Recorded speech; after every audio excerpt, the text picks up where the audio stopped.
Hey everybody, welcome back to Weekends with Ace Silverfang. It's me, Ace Silverfang. And welcome back with more Phoenix Wright, Ace Attorney. The game that looks like a fun little romp through a pleasant anime world until you realize you're solving murders and dealing with suicides. Because you're an attorney and people die. But today, it's not so gruesome, not so grimdark. Today, it's continuing where we left off last time with the stolen turnabout. We have a missing urn, after all. And our client is allegedly the very thief himself.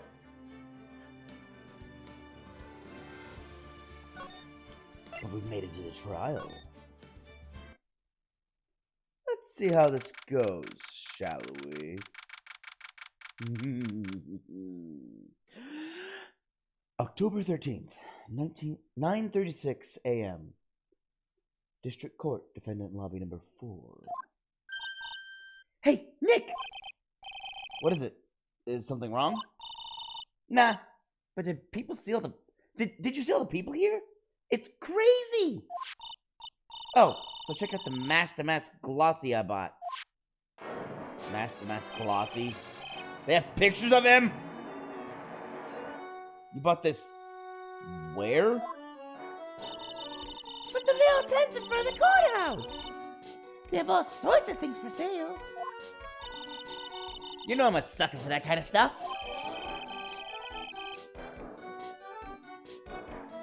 A shot of Master striking a pose. Come on, I'm guilty! Throw the book at me! Who's screaming like that? Oh, Mr. Wright! You made it! Yeah, I did, but it doesn't look like things are going to get any less ugly for you. Because I did it! I'm the criminal! Me! He's at it again. I sent the calling card to Lordly Taylor. I admit it! But you don't have the sacred urn, right? Well, that's true, but doesn't mean that I didn't commit the crime. Normally when I say, of course you didn't, I'm being sarcastic. But you? Yikes! Anyway, I admit that I'm guilty. So make sure they give me a guilty verdict. Please? Oh, there you are, Ronnie. Bonjour, sweetie. Oh, Desi, honey. Bonjour! Well, actually, I don't really know why I should be speaking French to you at a time like this. Leave it all to me, Ronnie. I swear I'll protect you.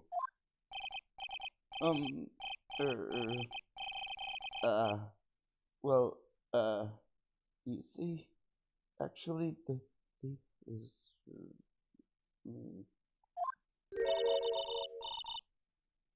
Can I tell you something, Nicky boy? I guarantee that my Ronnie is innocent.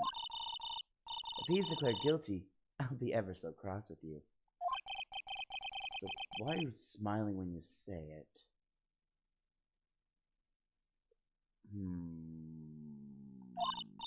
Well, if you'll excuse me, I've got some errands I need to take care of. I'm counting on you, Nicky boy. Good luck. To be honest, I really don't know whether Ron is Master Mask or not. But there's only one thing I am sure of. He doesn't have the sacred urn right now. Mr. Delight, it's time for you to enter the courtroom. For the time being, I guess I'll have to trust Desiree.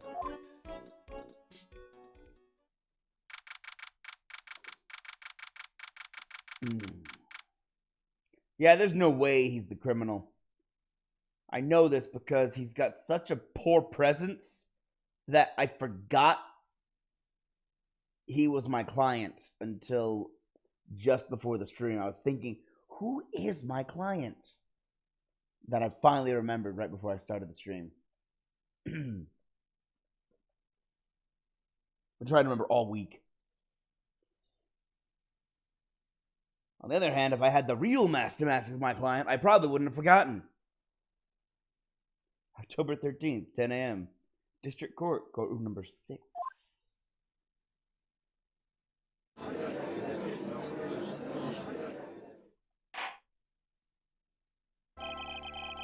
Court is now in session for the trial of Mr. Run Delight.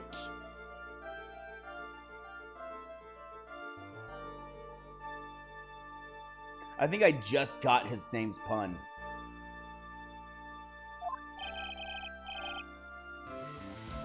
The defense is ready, Your Honor.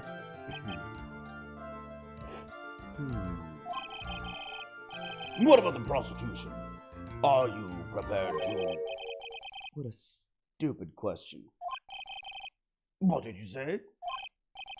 Fine. Let me ask you then, Your Honor. Are you ready? Are you ready to pass judgment? Well, no, I'm not. I will pass judgment after I hear arguments from both sides. Well, if you're not ready yourself, you shouldn't expect others to be. That's a rule to live by. Who are you? I am Godot, legendary prosecutor. I've never lost a case. That's until you've gone up against me! The guy who always wins cases, except when I don't. Wait. Even when I don't, I win! Haha, there we go. Ah! He's the one that Detective Atme was talking about. Yes, your reputation precedes you. What kind of cases have you dealt with so far? Huh. None. I forgot about that. He's like, I've never lost a case. How many have you had so far? Absolutely none.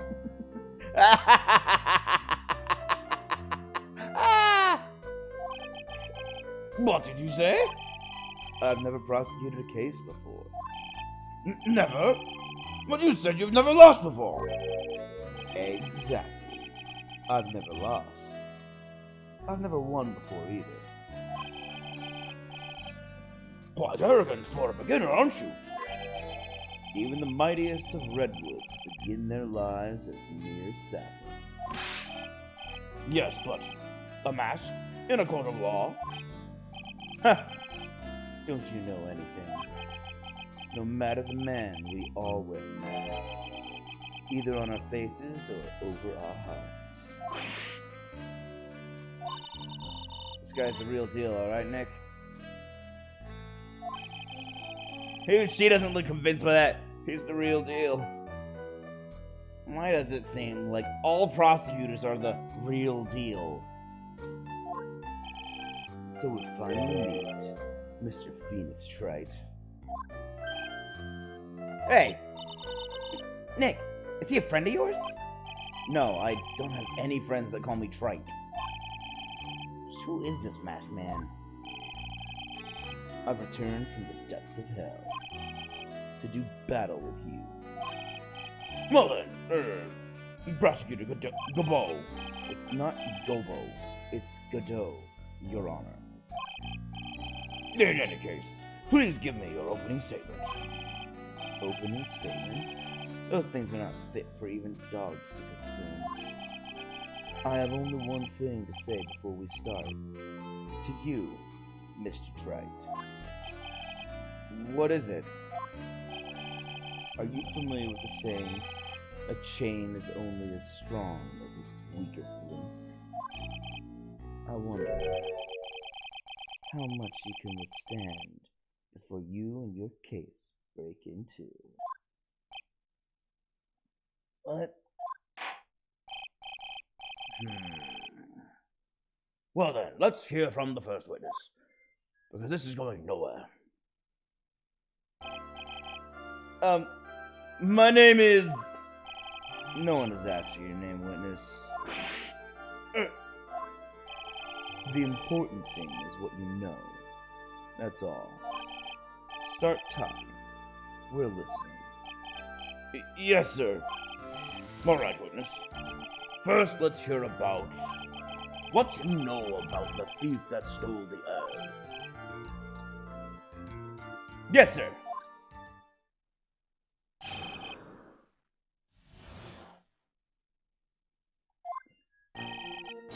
Master Mask is a master thief that first started his crime spree 6 months ago. He's so confident that he sends his calling card before he even commits the crime. This was his 5th heist, and as usual, he sent a card to the Lordly Tailor. His pattern is to always go after only the most precious art pieces. That's why we were sure it was Master Mask, sir. It fits his MO to a T. Well then, the actual identity of this Master Mask is... Mr. Godot, what are you... Ha! I don't even know where it came from. We're in the middle of a trial here, Mr. Godot. Blacker than a moonless night. Hotter and more bitter than hell itself. That is coffee. This is why I keep calling him the coffee guy. He's the coffee attorney. All he talks about is coffee. I'm sure you can grant me at least this much, Your Honor. Oh, please, proceed. Very well, it's only coffee after all. What? You can't be letting him slide this early in the trial. Proceed with your cross-examination, Mr. Wright. Well, Nick, what are you gonna do? As long as they haven't brought up Mr. Delight's identity, all we can do is show that it wasn't Master Mask who stole the urn.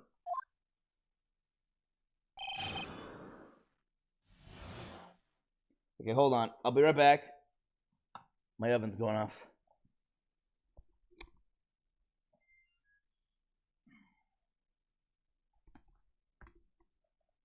Well, so much for that.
Okay, sorry about that.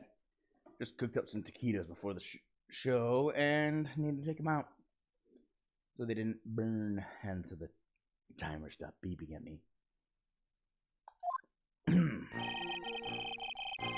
Master Mask is a master thief that started his crime spree 6 months ago. Did he now? Have you been involved in the investigation from the beginning? Yup. Nobody knows more about the thief than me, pal. It's true. I'm a Zvari, author on thieves. A Zvari is an author on thieves? What? Wait, what? An author? He's written books about thieves? I think he probably meant to say an authority on thieves. The fact is, this guy can slip through even my fingers. Shows how good he is, pal. It's easy when those fingers happen to be butterfingers. Press harder. So nobody knows more about the thief than you, huh? You got it, pal. Except maybe for the thief's mom, that is. But isn't there someone who knows even more about him than the police? You don't mean Detective Zvari, do you? Who is this person? Zvari? He sounds German. His name is Luke Atney, sir. I guess I shouldn't have made up such a silly name for him. What the heck? I guess he's not at all... Yeah, I guess he's not all that famous after all. Anyway, it's true that he did manage to retrieve the last item the thief stole. Oh, I see. It seems you're not the expert you claim to be. It looks like the thief is toying with me. Even now. He's so confident that he sends his calling card before he even commits the crime. Have you seen all of these so-called calling cards? Of course I have. Except... the person in charge of the treasure exhibit never brought their card to the police. So I didn't see this one until after the crime occurred. That's because Detective Atney stopped Miss Andrews from taking it to the police. Was the calling card that Lordly Taylor received authentic? Well, all the cards have one common identifying feature, but we're not releasing that information to the general public. But you're absolutely certain that this card is real? Gumshoe can't say it out loud, but I bet he's talking about Mass-to-Mass emblem. This was his 5th heist. And as usual, he sent a card to Lordly Taylor. His 5th heist. And your 5th screw-up, huh? Hey! I didn't mean to be mean.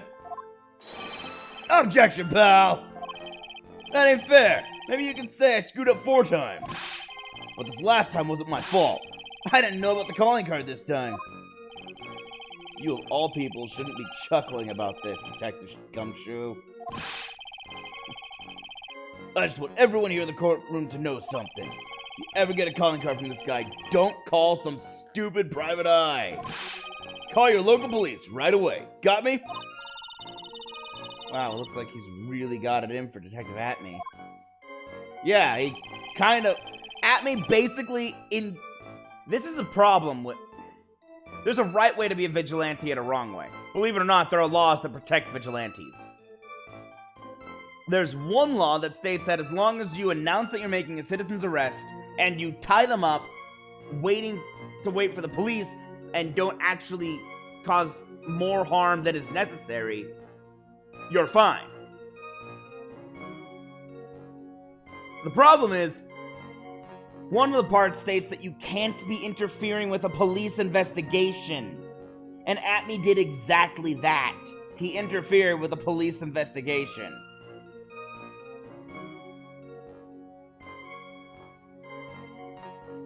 Which is grounds for all kinds of punishment. Oh, dang. Ow, my shoulder. Little bite. Okay. These patterns to always go after only the most precious art pieces. Art pieces? Like what, for example? Well, his first target was the famous Tear of Emanon. What's that? Some kind of especially salty teardrop? No, sir. It's a blue diamond. A single rare blue diamond. Or a single rare diamond. Next was the Crown of Bangora. You know, the thing you put on your head. After that, it was the left hand of Hades, and then the portrait of Magina, sir. Detective Atney retrieved the portrait of Magina and returned it to the museum. And the target of his 5th and last robbery was the sacred urn, right? But isn't this difficult for him to dispose of such famous art pieces? Well, we assume he must have some underworld connections. Somehow, Mr. Delight doesn't look the type. Yeah, he's a little too sunny to be hanging out in the underworld. Ah. That's why we're sure it was the mask, sir. It fits his MO to a T. What do you mean when you say it fits his MO to a T? Well, I was thinking of asking the same thing myself. I wish you would listen more closely, pal. First of all, there's the calling card. We're 100% certain it's authentic. Then there's the fact that he seemed to know all about the security system. And finally, his target was an art piece. These are all part of the thief's modus operandi. And so since this robbery seems to fit all those conditions, that's right. It means the Master Mask is behind it. Nick, it definitely looks like it was Master Mask who stole the urn. But there's no real evidence either way as to whether Ron Delight is Master Mask. But... Also, the urn hasn't turned up yet, let alone in connection to Mr. Light himself. So even though we know it was Master Mask that did it, maybe for the time being I should try to show it wasn't Master Mask that did it. Okay? Let me take a look at the court record. There might be some clues I'm missing. I mean, I have them, but I've overlooked them.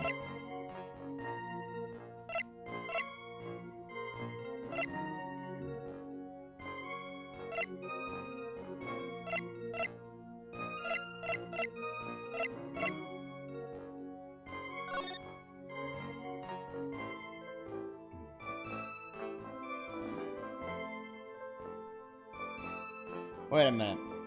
He had to be at KB Security at 1 a.m. on October 12th.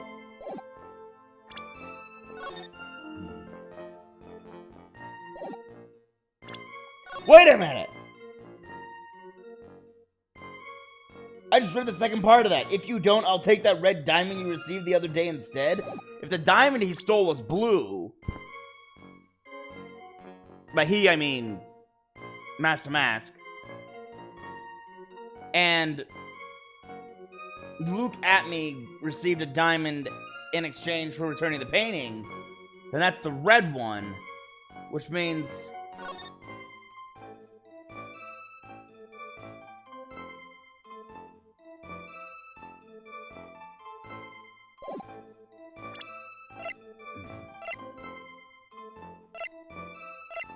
I think this letter was meant for Luke Atme.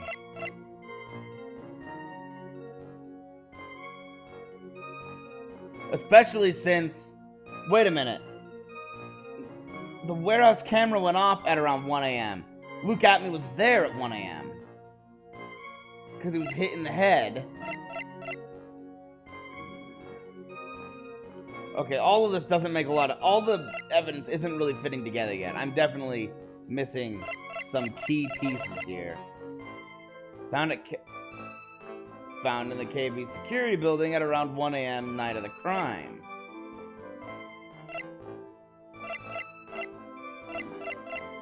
How did I prove it wasn't Master Mask?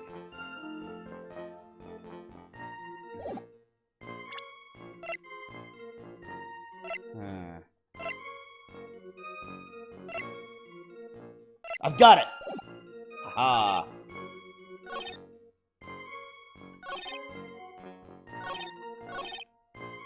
Haha!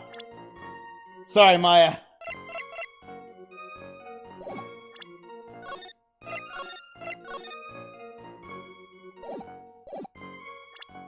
Wait.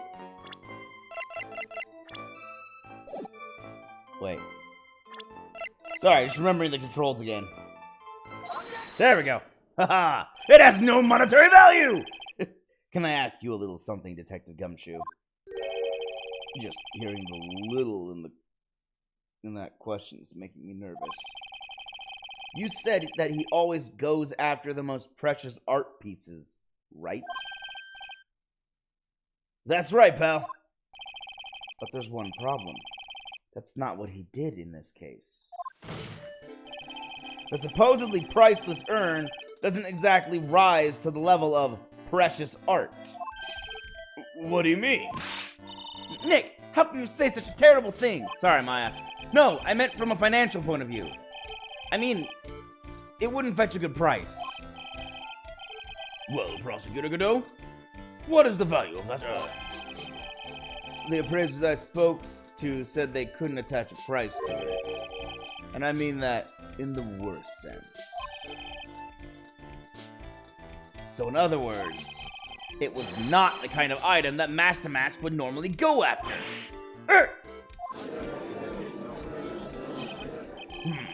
If I understand you correctly, Mr. Wright, you're saying that the theft of the sacred urn was not the work of Master Mask. Yes, that's what I'm saying. Actually, all I did was point out the contradiction. The argument made itself, but... Well, first of all, we need to get this issue cleared up. Was this last robbery the work of Master Mask or not? Yup. What do you have to say about this, Mr. Godot?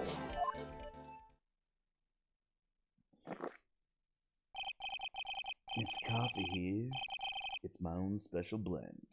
I call it Godot number 107. I'm trying to decide whether to cut down on the acidity or the bitterness. That's the only thing I've got on my mind right now, Mr. Trice. What? It's hard to really figure out what he's saying at first. I think what he's saying here is, it doesn't really matter. If you're really a man, you should clean up your own mess. Sorry, but I don't get what you mean. If you're saying it wasn't Master Mask that stole the urn, then it must be someone imitating Master Mask's methods. A fake. A fake Damask? Fake Damask? Sounds so ridiculous, but I like it. I love how this invisible bartender keeps sliding, or I guess a barista in this case, keeps sliding a cup of joe down to him all the time, and I don't know from where. Now, before I decide on my coffee, I believe some proof is in order, Mr. Wright. Proof that the person who appeared at Lordly Taylor that night was actually a fake. That's fair. No, I don't approve of Mr. Godot's behavior. His point is valid. Mr. Wright, we're waiting. Uh-oh. Looks like I'm gonna have to prove it. Prove what? That he wasn't there? How do I prove that someone wasn't there? One way is to prove he was somewhere else.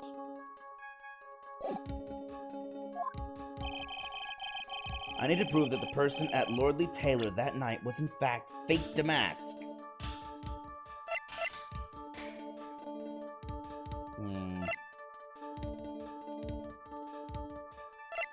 That was moved.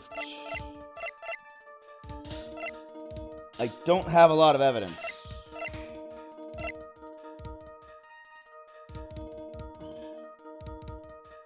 What's really unfortunate is that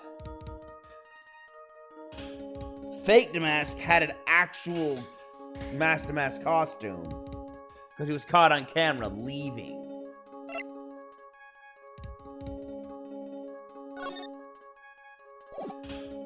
But he has the emblem on the card.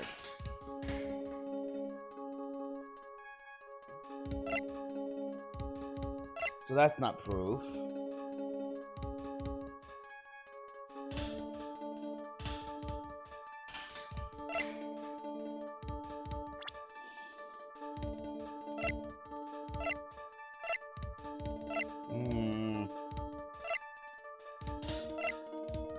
I don't have anything in the profiles that I can see.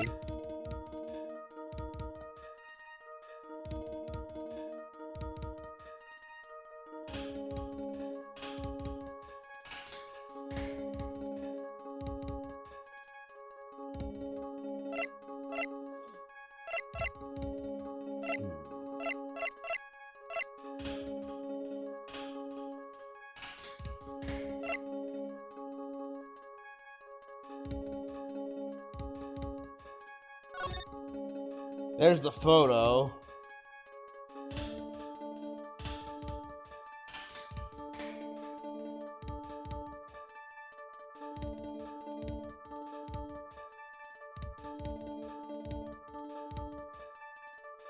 Wait a minute. Hold on. Maybe it's in the photos.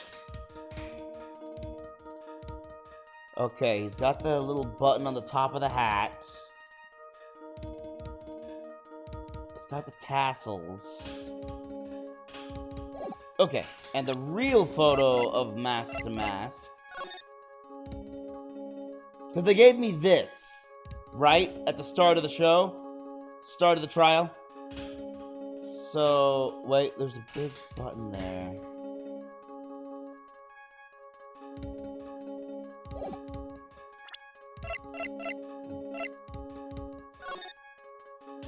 Haha! It is a fake!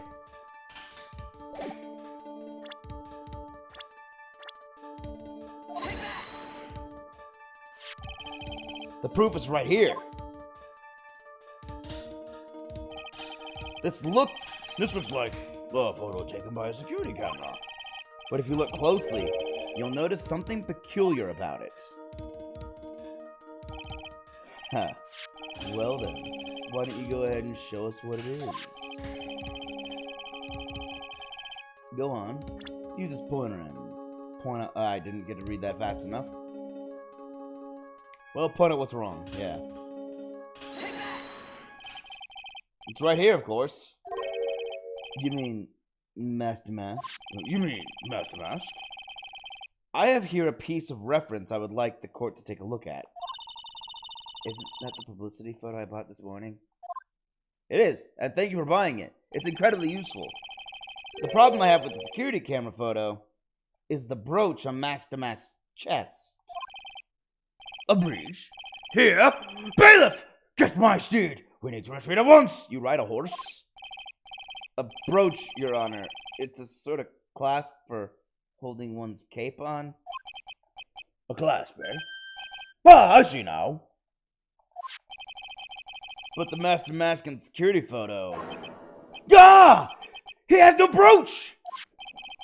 That brooch is the same as the emblem on Damask's calling card and serves as his symbol. But the thief that broke into Lord Lee Taylor wasn't wearing a brooch.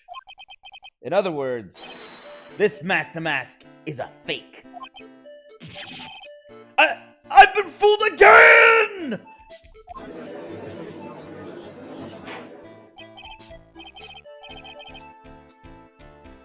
Order!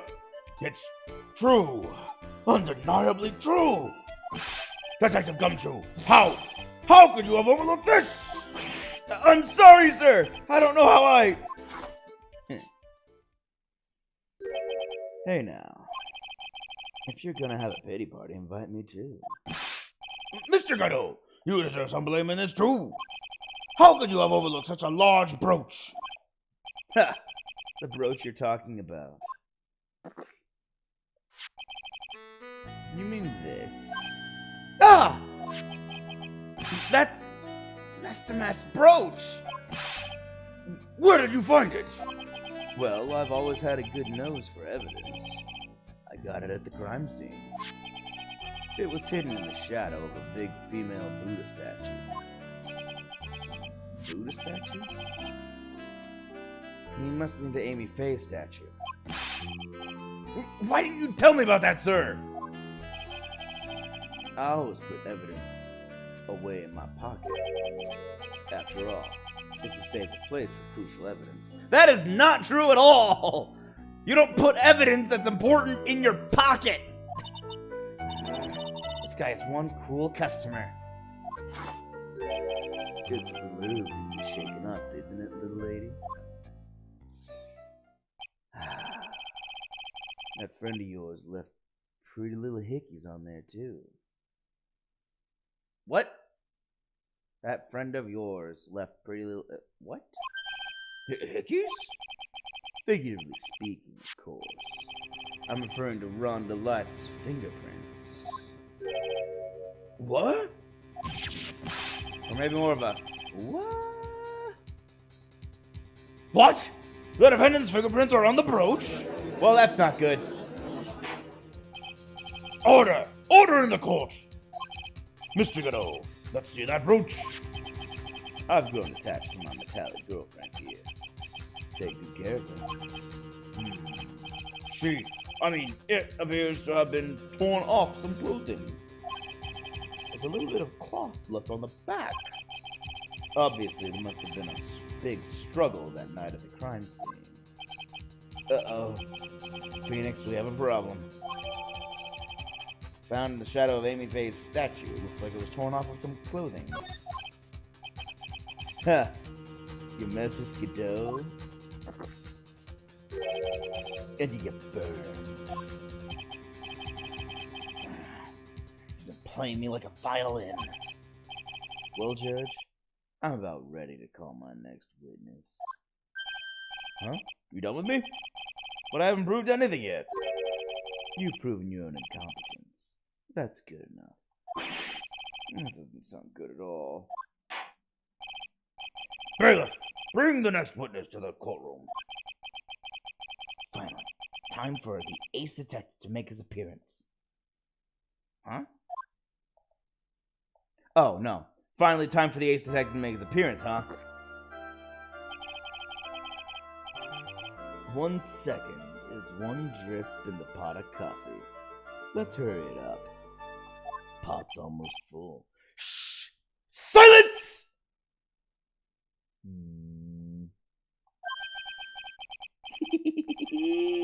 Now I see. It's all becoming clear. What's clear? Svari! The truth has once again been elegantly revealed to me. What we have here is a judge and a prosecutor. A coffee maniac at that.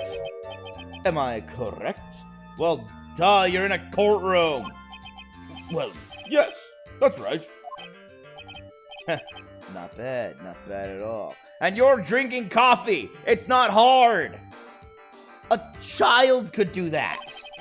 You're the first person who's ever been able to penetrate my secret veil. What secret? Wow. Well, Sir Prosecutor, let me introduce myself. My name is Look At Me, ace detective and rising star illuminating the heavens. Boy, these two make a perfect pair. They'd either be best friends or they'd tear each other's heads off. I've heard that on the night of the crime, you were all alone on security detail. You have heard correctly. My specially made monocle is worth more than 100 Detective Gumshoes. If Detective Gumshoe was worth anything, that is. How's this guy all by himself anyway? There must be some reason. I'm sure of it. Well then, tell us what this special monocle of yours witnessed. What I witnessed was unconsciousness. It was approximately 1 o'clock in the morning, just after the date changed. That's when my nemesis, the infamous Master Mask, dancingly descended upon me. Just as I began to turn, the coward struck a fierce blow upon my noble head. Darkness swallowed me before I could land a single strike. When I awoke, he was gone. 30 minutes later, I used an emergency phone to notify the police.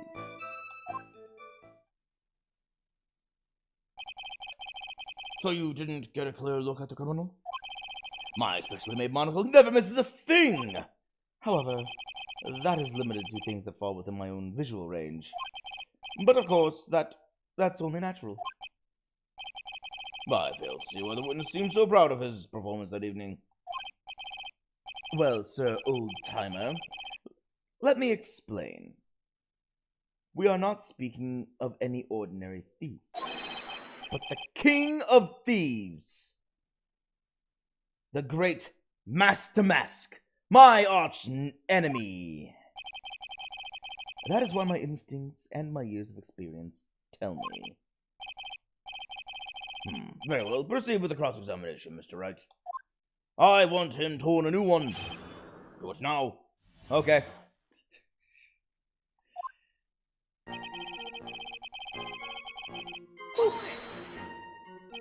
So what?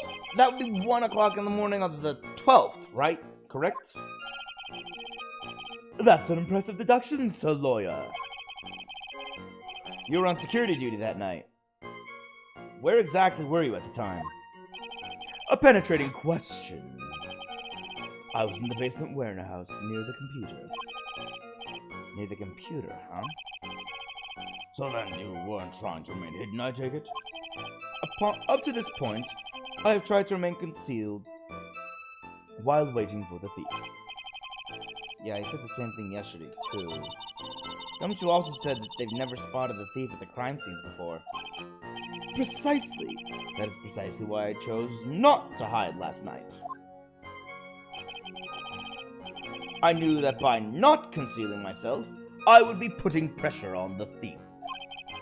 Looks like the thief was the one applying pressure. On your pigeony head, that is. In any case, that's when my nemesis, the infamous Master Mash, dancingly descended upon me. Dancingly descended? From where exactly? Well, from the entrance, I suppose. Where else? So in actuality, he neither danced nor descended. Someone please save me. So how is it that you didn't notice the thief? My eyes were looking for the thief's shadow, while my ears listened for his footfalls. But even so, the dastardly criminal managed to sneak upon me.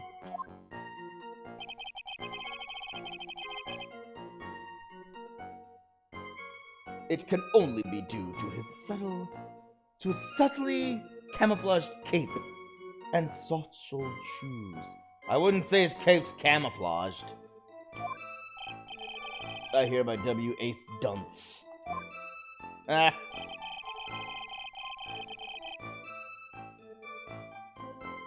And just as I began to turn, the coward struck a fierce blow upon my noble head. Darkness swallowed me. Oh, hold on. So you were hit. You didn't see the criminal's face when that happened? Well, that's the difficult part. How should I put it? I saw his mask. That's all that I can recall. That's not very solid as far as testimony goes. However, fortunately I have my third monocle, the security camera at the ready. It captured his image perfectly. This should be sufficient, I believe. Well, as long as this photo is authentic, I don't see a problem here. Well, Mr. Godot, do you have a problem with the photo?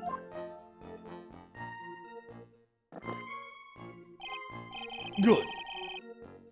Then let's continue with the testimony. Okay.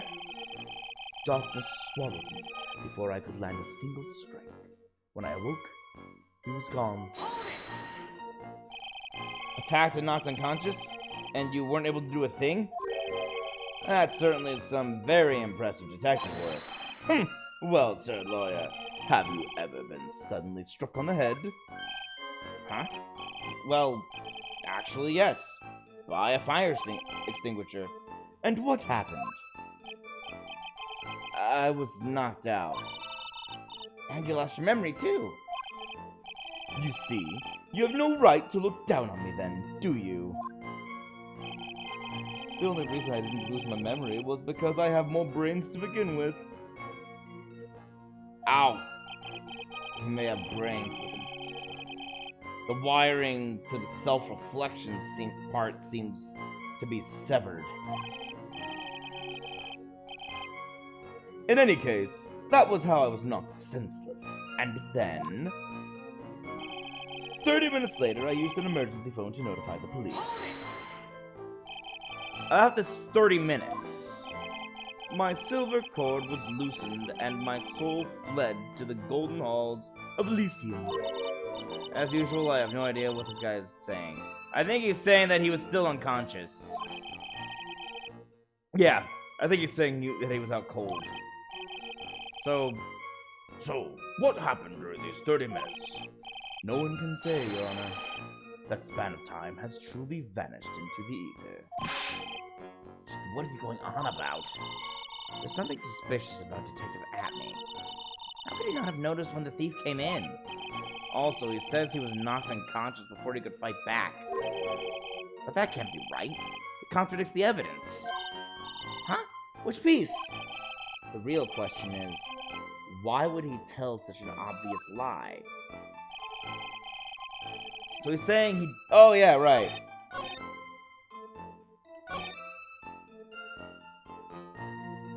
Well, let's tackle this piece first.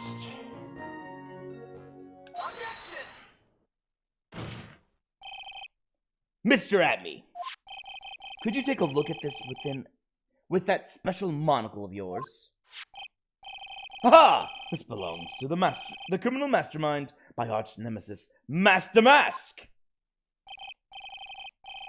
It is, in point of fact, Master Mask's brooch.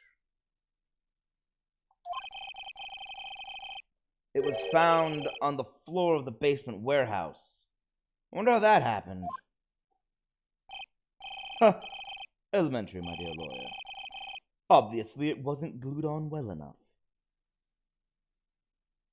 I don't think you glue brooches on. You pin them on. Not quite. It clearly shows signs. Yeah. It clearly shows signs of having been ripped off a piece of clothing. Ripped off? Ah! We can only deduce that the thief struggled with someone that night. That's the only thing I can think of. And there's only one person that was in a position to have a struggle with the thief. The only person that was on security that night. You, Detective Atney. Detective Atney, you must have fought with the thief that night. So why did you lie in your testimony to the court? Witness, giving false testimony is a serious crime. No, wait just a moment. Sir Old-Timer. Don't talk to me like I'm living in a nursing home. I just remembered, Your Honor. I was just confused because I've been dealing with so many cases lately. The true measure of man is in the amount of work he does. That's what I always say. Nick, you can only handle one case at a time, right? Isn't that right? You talk too much. Shut up. Witness, so are you now saying that you and the thief fought? Hold on. That's quite enough, Your Honor. Excuse me? Save the big questions for the testimony. That's one of my rules. Indeed, I understand. I, Luke Atney, agree completely.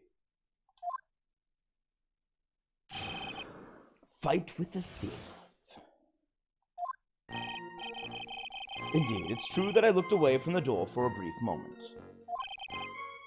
However, Luke Atney cannot be so easily discombobulated.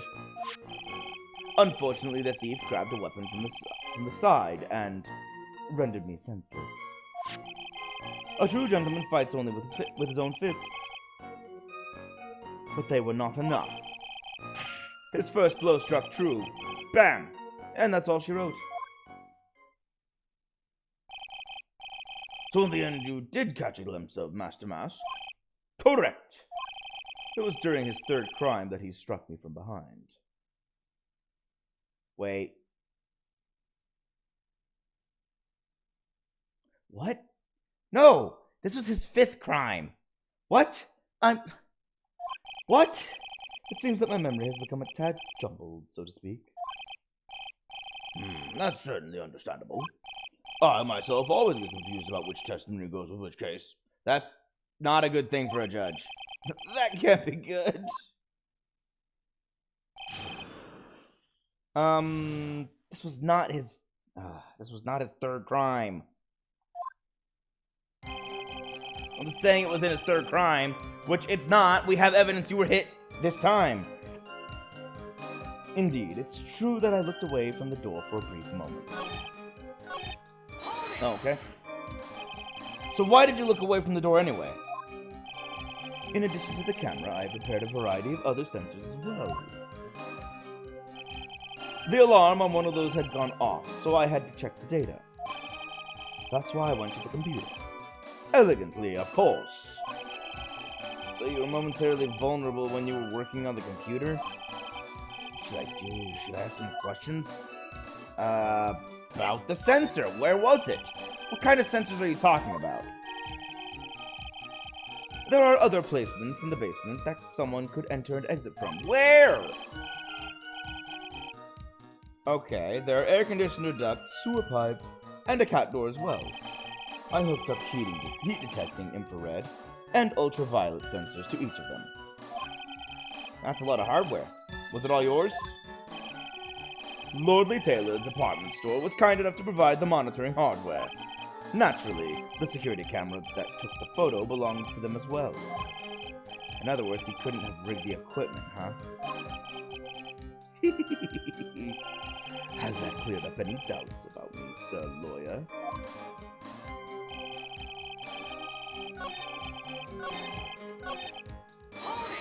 Hold up, I gotta get back and ask the other question. Ask the other question, ask the other question, ask the other question, ask the other question. There we go, about the computer. So did that computer belong to Lordly Taylor as well? Correct. Well, except for the program that manages the data. That was specially designed by me, Luke Atwood. In that case, he could have easily manipulated the data. What's wrong, sir lawyer? However, Luke Atwood cannot be so easily discombobulated. What does that mean, discombobulated? Young people these days, they really irritate me. They allow perfectly good old words to die until everyone forgets what they mean. Sorry, but what does it mean? What exactly does it mean anyway? No, I've forgotten! What was I saying? Jeez. Then old people who forget what they were saying 5 seconds ago. Well, looks like we've cleared that up. No, we didn't. We didn't clear anything up. You can go on with your testimony. That was a complete waste of time. Oh, wow. Unfortunately, the thief grabbed a weapon from the side and rendered me senseless. What do you mean by weapon from the side? Naturally, that the thief had no idea that I, Luke Atwood, was hiding in the area. He grabbed the sword from the statue that was standing by the door to the warehouse. Sword? You mean the sword that was all twisted like a tree branch? Correct. Fortunately for me, the blade was not sharp. Okay, so he is talking about the Shichishito. So the thief armed himself with a sword. And what about yourself, witness? A true gentleman fights only with his own fists, but they were not enough. You had that much faith in your own fighting abilities? But of course, in college I was the second in charge of the boxing club. I'm sorry if I failed to find that appropriately impressive. However, my opponent in the ring this time was my arch nemesis, Master Mask. This guy's a real piece of work. His first blow struck true. Bam! And that's all she wrote. Can you tell us a little more about what happened? My opponent was both powerful and vicious. You might say he was powericious. I would not. Powericious? I assumed the Acme fighting stance. But a sudden flash of light blinded me. That, of course, was checkmate. My opponent had bested me. What do I do now? Should I ask more about this? Yes! Acme fighting style? What is Acme fighting style? Oh, I'm sorry, but that's a trade secret. I really can't say anymore. But I suppose I can tell you if I absolutely must. The main thing is to put your back to the wall. That way no one can get behind you. That's it? That's the Acme fighting style? Well, Mr. Wright, what about that testimony? That was a waste of time. Well, I guess it's true that Acme was knocked senseless after all. I better ask him about something else instead. Well, what do you think, Nick? Well, there's one thing that I'm absolutely sure of now. Yeah? What is it? This Luke Atme guy, he's definitely hiding something. But why? I think I'm starting to figure out what really happened that night. And about the true nature of this detective. Basically, in the fight stance, he got his back up against the wall. So it was hit from in front. He wasn't struck from behind at all.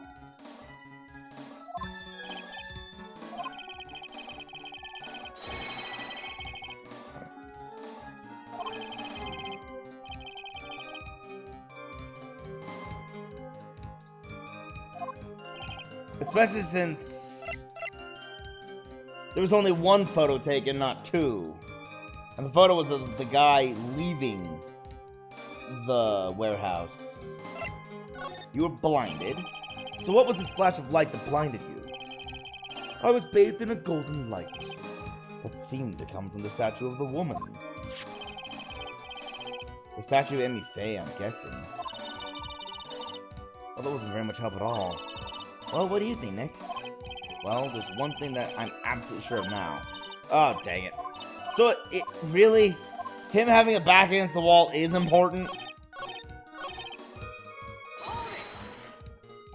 Apparently that was important. What do you know?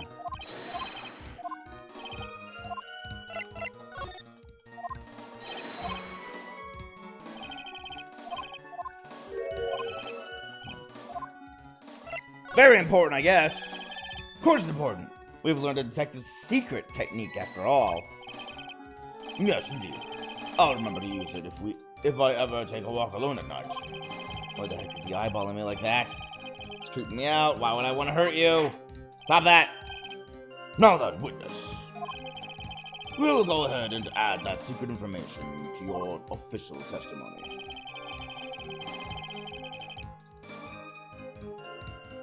I put my back to the wall to fight, but the thief's blow landed upon my third eye, his forehead.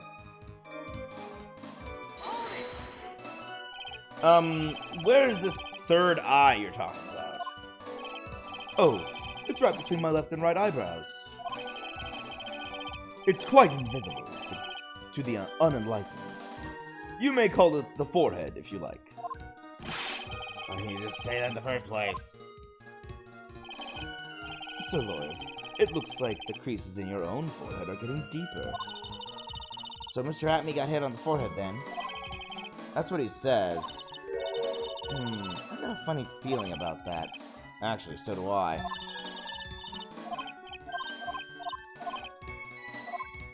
Okay. Oh, dang it. Okay. I went too far.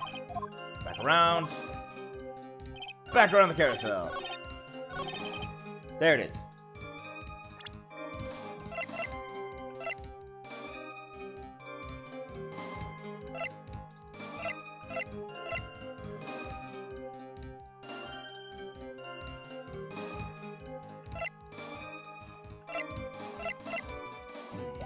Yeah, okay.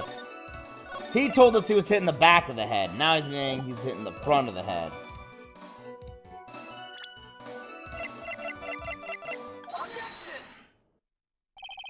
Detective Atme, your testimony is crumbling like a house of cards. What fun is this, Sir Lawyer? What fun this is, Sir Lawyer. It is truly a pleasure to cross swords with you. And now, once again, you have thrown down the gauntlet at my armored feet. I believe this is what you said yesterday. No, the coward must have wormed his way in through somewhere besides the door. Then my arch nemesis struck me on the head from behind. with this gruesome item here. From behind, huh? But just now you testified that he struck you on the forehead. I hardly think you can forget where you were hit on the head. It seems I've made another mistake. Detective Atme, that's not the only strange part of your testimony. What do you mean by that? For example, the very fact that you hid the calling card from the police itself is strange. It's almost as if you were afraid they were going to help with security. Geniuses such as myself have always been misunderstood. How sad. That's wrong.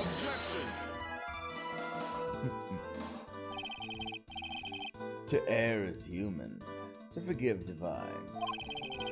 Humans are machines, they have souls, feelings. They live, they die, they love, they hate. And yes, they even make mistakes. Hey, hold on! It's not as petty as... It's not as pretty as that! Really? What is it like then? Always chase a riddle down to the end. That's one of my rules. You have a lot of rules. This is it. This might just be my chance to turn things around.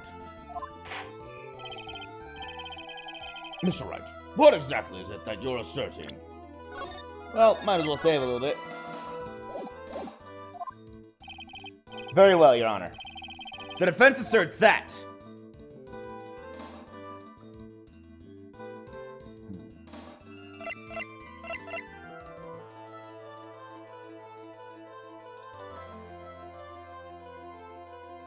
This, Mr. Atme, is a fake! This witness isn't Luke Atme. He's a fake! So now it's not just mask to mask. You're saying I'm a fake, too? An ace detective could never be as forgetful as this guy. Imposters like you are often suspicious of others as well. Really, this is too much. Next you'll be calling me a fake, too. Okay. Back. I'm glad I saved. Mr. Atme is no ace detective. The truth is, this witness is no ace detective at all. That doesn't matter, so. So then what exactly are you saying that I am? Well, an average detective.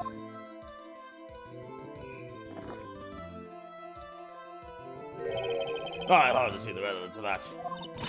What are you doing, Nick? Are you going to go on the attack? I was planning on it, but it looks like I'm the one who got attacked instead. Think harder next time. And back to the first.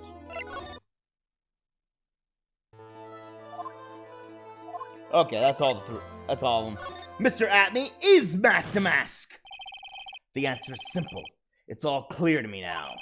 Detective Luke Atme's true identity is actually mask to mask.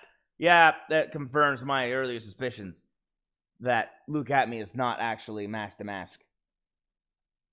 See, when you look at the people who could be mask to mask, Luke Atme's nose is kind of giving him away as not. And as far as character designs, he's got the long nose hinting at Pinocchio, meaning he's hiding a lie. He's a liar. This guy, way too timid. No way he's this guy. Also, the mouth is the wrong shape. She has the right facial structure, except the mouth is completely different. That's the one. Well, I say mouth. The mouth is completely different, and I think the complexion's a little different as well. Definitely not Adrian. Yeah, definitely not Adrian. Aha! It's Larry Butts! Prosecutor is shrouded in mystery. He seems to know me somehow.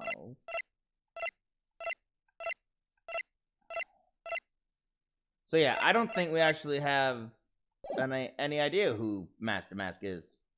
I don't think we even have the character in our profiles list. So that's interesting. Yeah!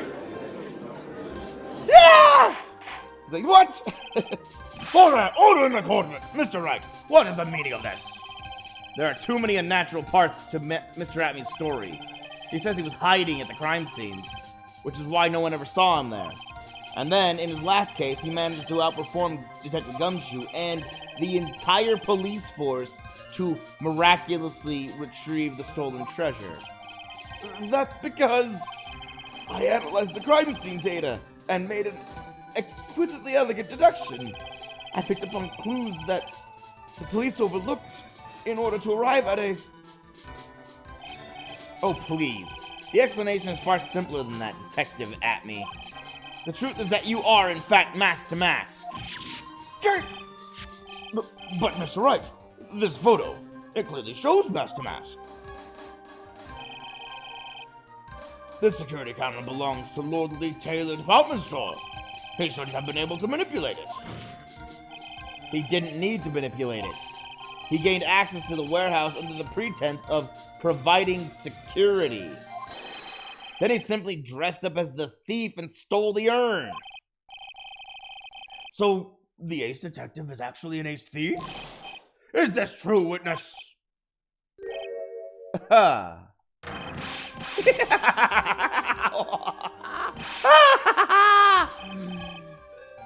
The Mask's MO is pure genius, and so am I, Luke Atmy, ace detective. You're very clever to have come to such a conclusion. I am impressed, Sir Lawyer. What? Witness, you're admitting it? Nick, now's your chance. Yes, time to put the last nail in this guy's coffin. Detective Atmy, when you assume the thief's identity. Why'd you throw your coffee at me? What the heck? Godot Blend number 102. My personal favorite. Mr. Godot! I can't get over. It's even more insulting than the whip. It was like, this is... I'm covered in coffee now. Mr. Godot! The ace detective is actually an ace thief.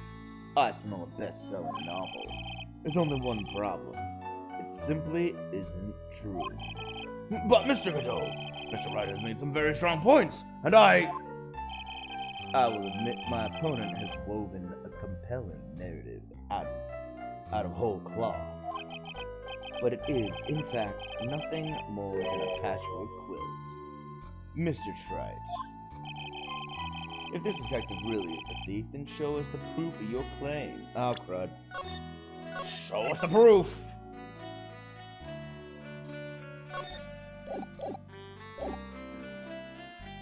Wait, did I save? Okay. Proof of your claim. But it had better be as hot and as perfect as the coffee dripping down your face. Well, Mr. Wright, don't just stand there. This court would like to see this decisive proof you have. Quickly! Huh? Oh, yes, of course. What's the big rush? Okay, that went on a little longer than I thought it would. There we go. Are you alright, Nick? Atmy looks pretty rattled right now. I'd like to finish this right now if I can. But can I really do it? The decisive evidence that proves Luke Atmy is in fact Master Mask is... Hold on. I will save again, and I will look at this, because... Do I have decisive evidence about this?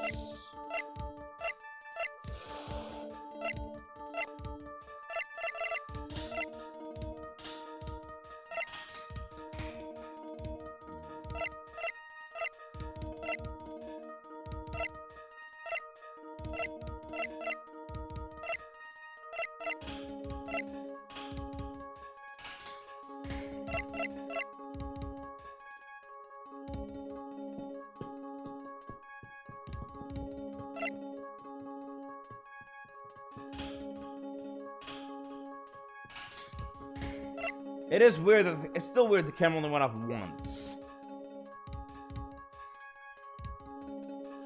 I'm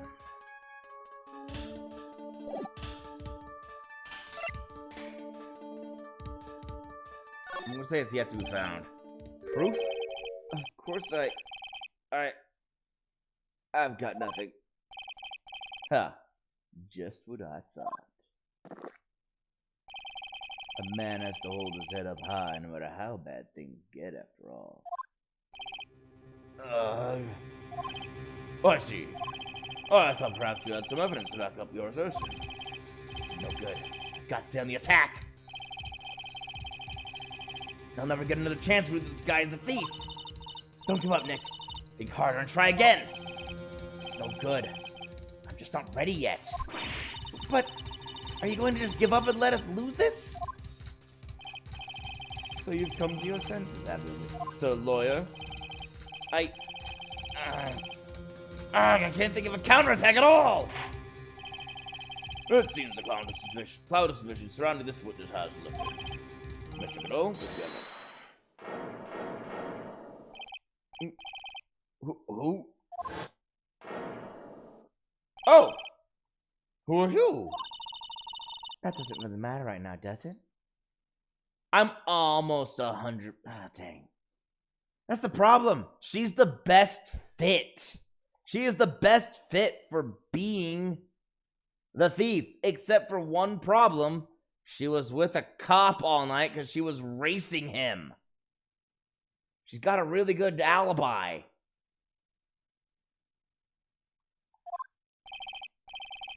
Mr. Light, what are you doing here?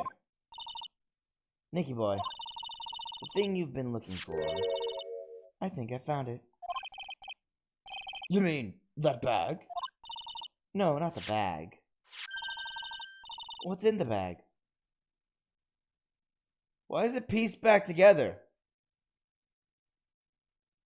It's not broken anymore. What's going on?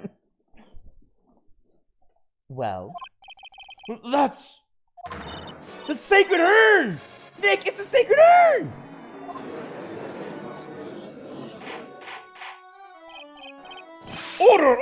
Order! You, madame! That urn, where did you find it? You'll never believe it.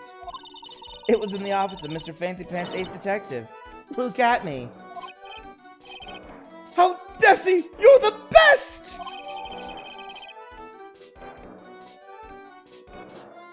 Found in the office of Luke Atme. It has pink splotches all over it. Oh, crud. It got covered in paint.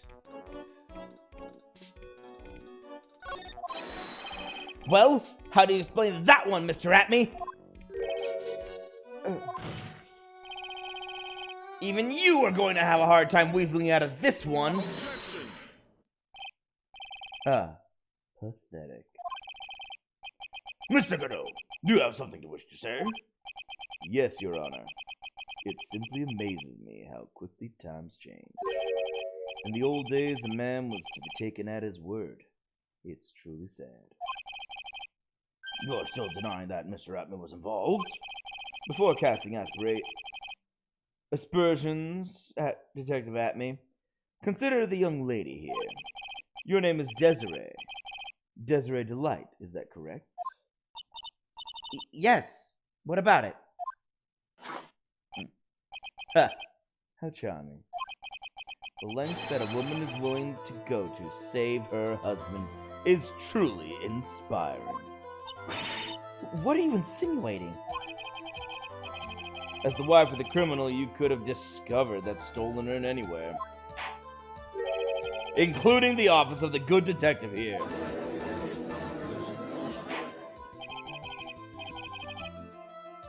So you found the urn. What does that prove? It certainly doesn't prove that where the urn was before you found it. What? I just brought it here from the detective's office. Please, madame. Please, madame. This town is already filled to the brim with lies. Any more could only compound the tragedy we have been witness to. You're wrong. I would never do such a thing. Mr. Light, please, Nicky boy, you've got to help me talk some sense into these people. There must be some way. I've got to prove that urn was actually in the Acme Detective Agency.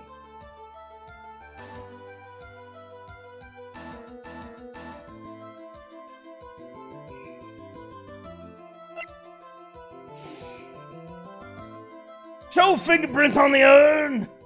I can prove where the urn was by the fingerprints on it. Fingerprints, eh? Oh, come now. Now you're really making me laugh, sir lawyer. Fingerprints indeed. May I go on? Good. Now it would be perfectly understandable if my fingerprints were on the urn. After all, it was I who was guarding the urn in the first place. In any case, I am always in the habit of wearing gloves, as you can see. So unfortunately, my fingerprints wouldn't be evidence of anything. What about it, Mr. Wright? This witness's fingerprints would mean nothing anyway. Nick, what are you going to do now? I've gone too far to turn back now. Acme must have brought the urn back to his office yesterday. And there, I'm sure someone must have left their fingerprints on it.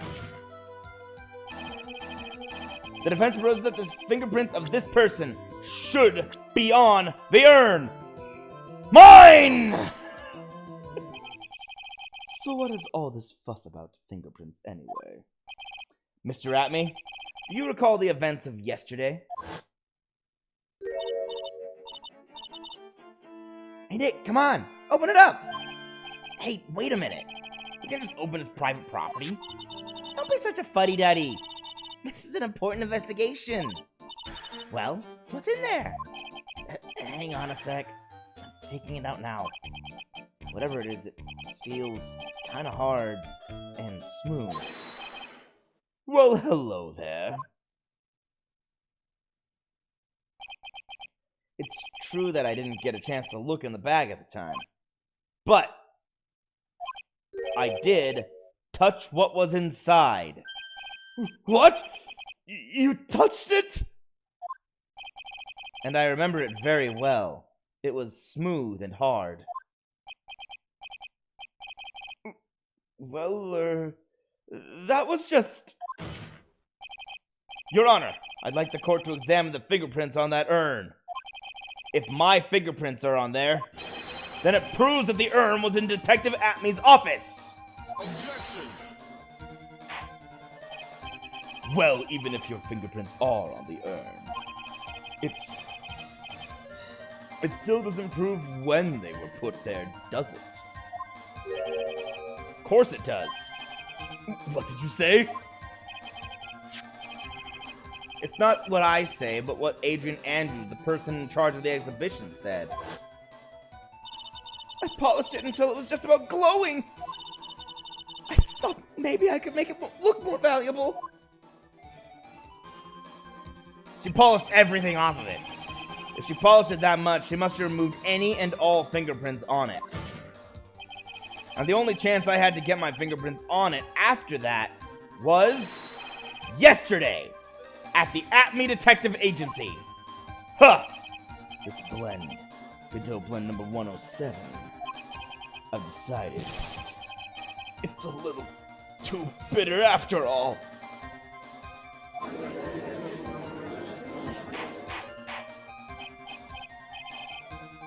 Order! Order! Order! I accept the defense's request. Bailiff, take this urn and... Wait! Wait a moment, Your Honor. There's no need for that. No need, you say?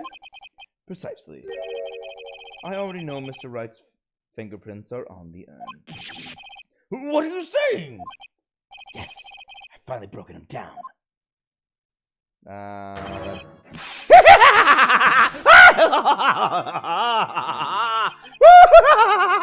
Take a good look, everyone! Wow! Okay, he looked like he was composed and then just lost it. Unable to find a rival worthy of my genius, I was forced to create one myself. Here I am, the tragic clown. This guy's nuttier than a fruitcake. You see, it was me all along. I am the one and only Master Mask. Ha ha! I hope you all enjoyed my little performance.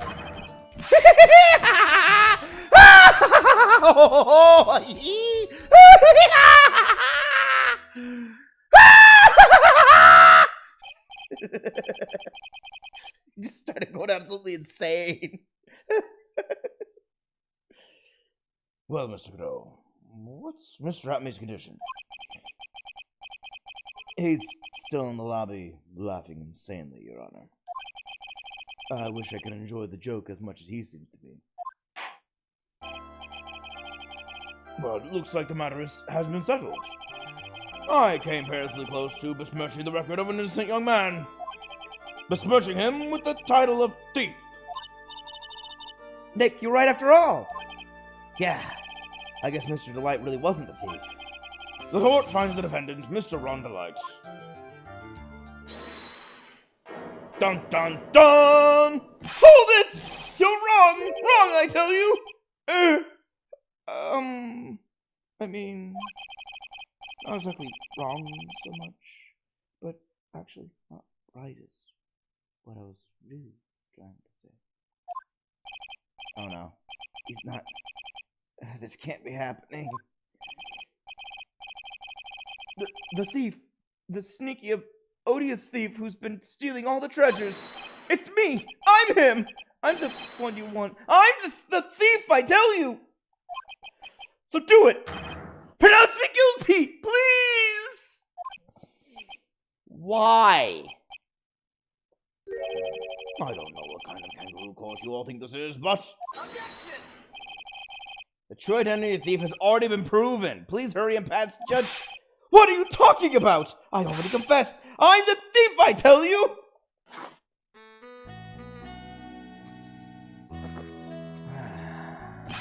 Mr. Widow, don't just stand there drinking coffee. Hey there, Mr. Thief. Yes. Yes, sir? If you're really a man, then clean up your own mess. I'm sorry. I'm afraid I just don't have any idea what you mean. If you are Master Mask, then prove it. That's what I mean. That's what it means. True, Master Mask has stolen a bunch of things. Yes, sir. I'll be happy to. He says he'll be happy to, Nick. It's kind of cute. He's 100%... It's like... He's just like... He says he'll be happy to, Nick. It's kind of cute. He's 100% committed to this fantasy. Too bad we're caught up in it. Good boy. Just remember one thing. A boy only gets one chance in his life to become a man. I know that! I won't fail! I swear! Okay then. Talk. We're all listening. Oh well. Let's all have a listen to this confession.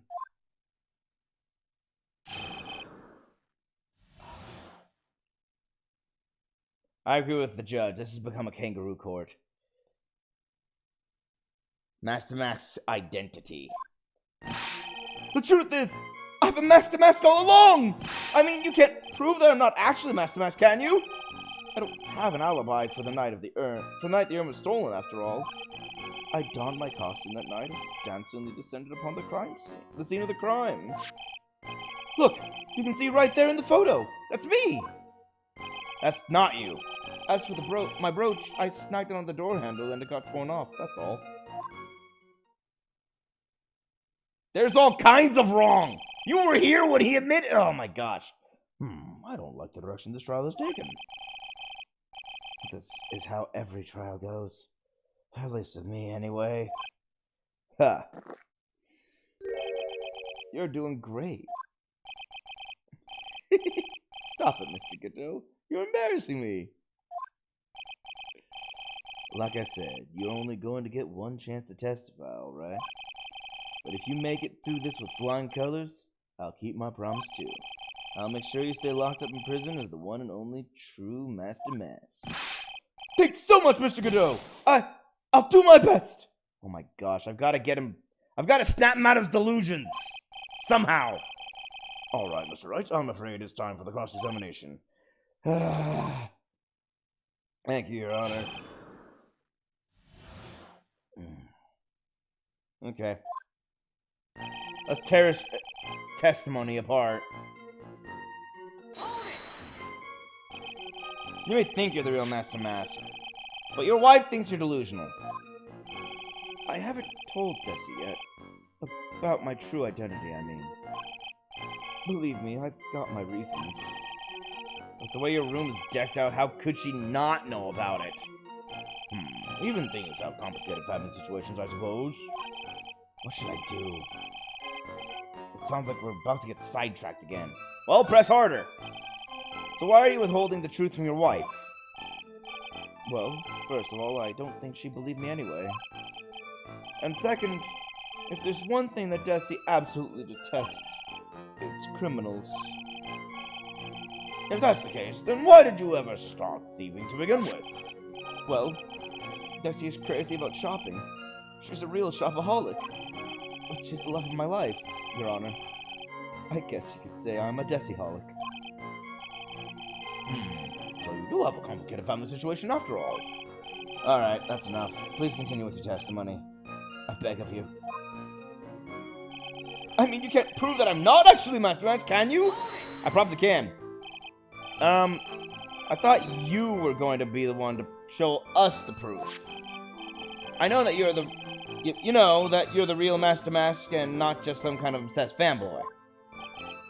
Hey, no, that's not fair.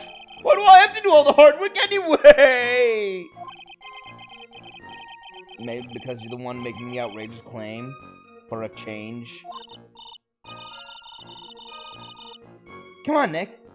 You know that Mr. Delight couldn't have committed the crime. You're the one with the fancy law degree. It's time to put it to work already.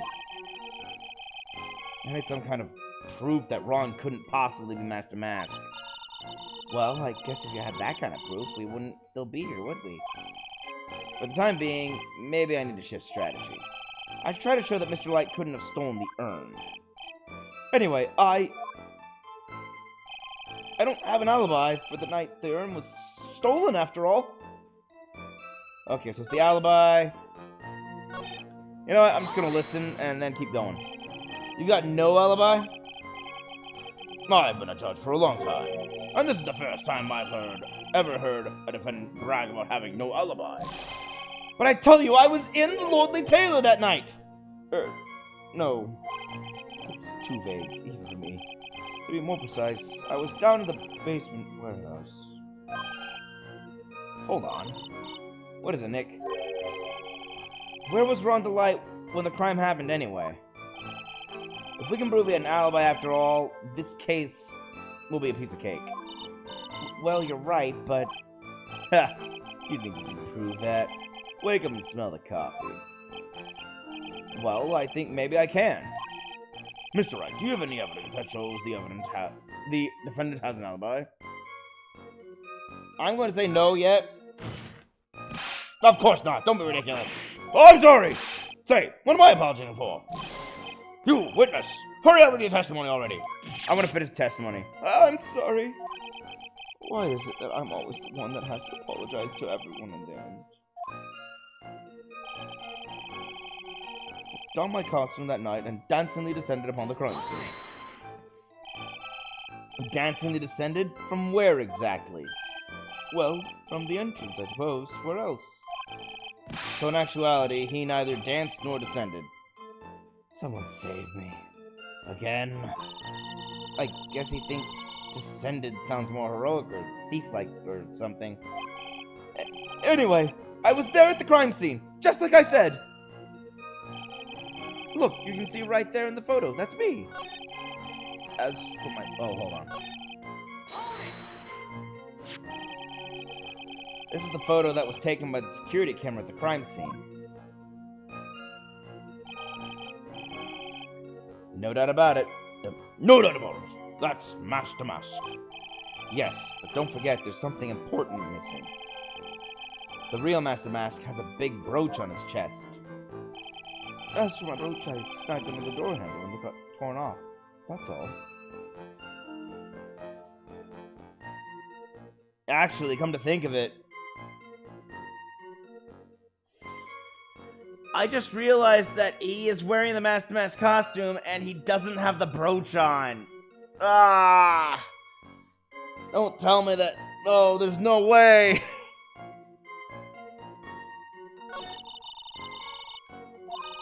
Hold on, I'm gonna be right back.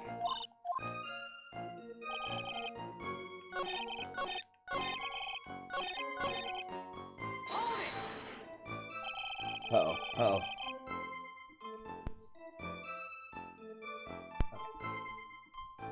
You didn't notice it when your brooch was torn off?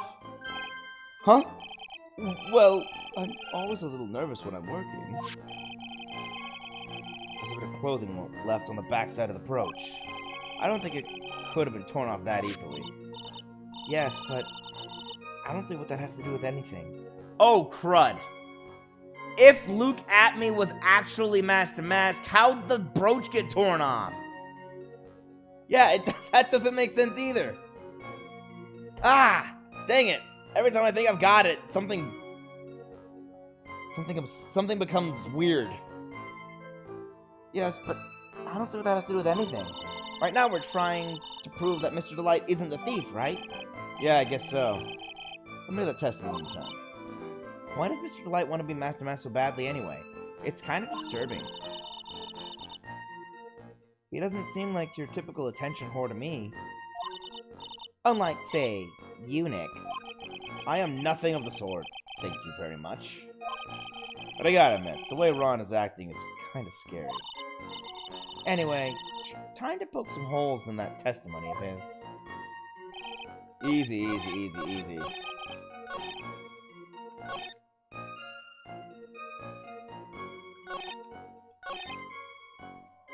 Was it this one? I believe it was this one.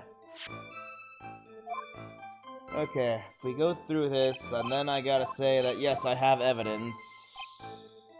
Oh, never mind. Where was it? Was it this one?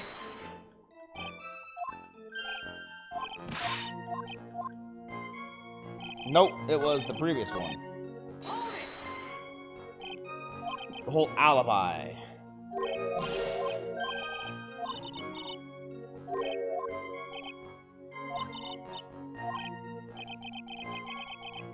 There we go, hold up. Wake up and smell the coffee.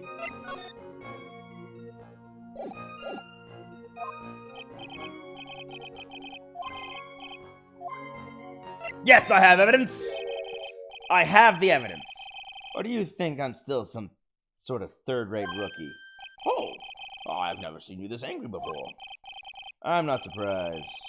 Anger is the last refuge of the pathetic. I thought I was more confident than angry. Well then, let's see this evidence already. Show to this court evidence that proves where your client was on the night of the crime. Easy.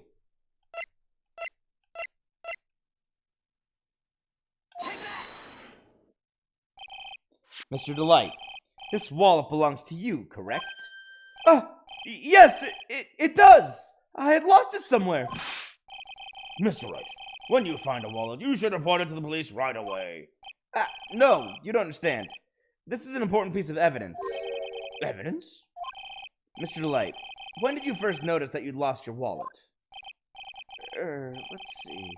I think it was on the night of the crime. But I know I still had it when Desi and I went out for dinner. This wallet was found at approximately 1 a.m. at KB Security Headquarters.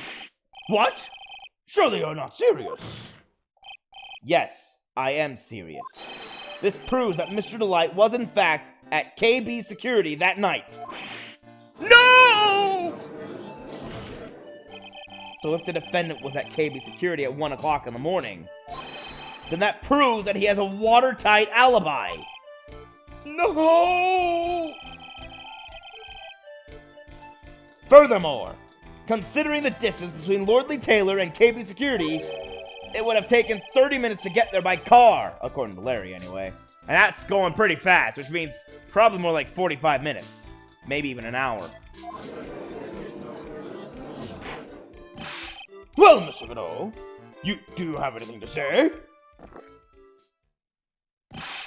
And stop drinking that coffee! Come on, Mr. Thief.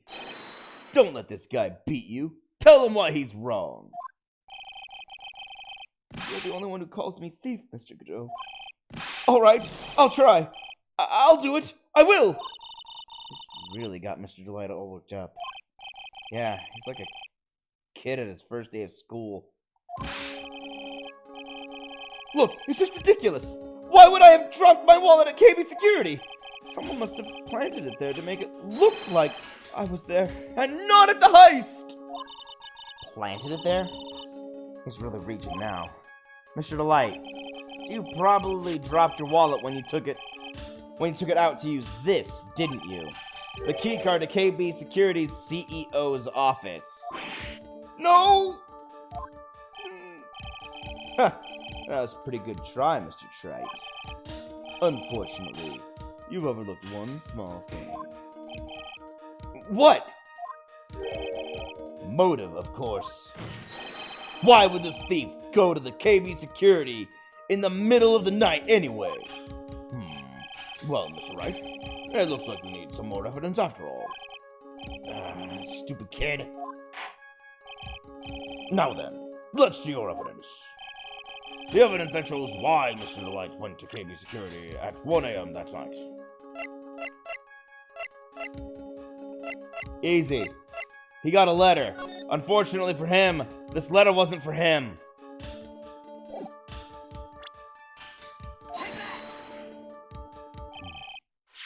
Mr. Delight, I believe you've seen this before, correct?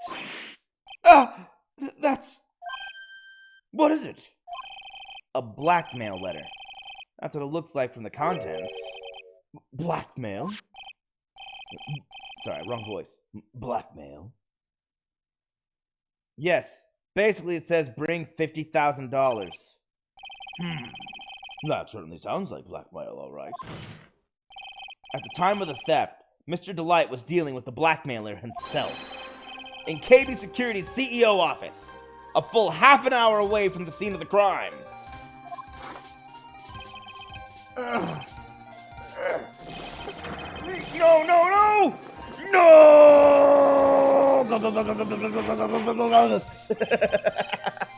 Order, order, order! So when the theft of the urn occurred, the defendant was at KB Security. That looks like a perfect case for the defense. You may see it as a perfect case, Judge, but to me... Well, let's just say that my Godot blend number 107 impresses me a lot more. What are you trying to say? You say the thief was being blackmailed by the CEO of a security company? But did you actually investigate the CEO at all?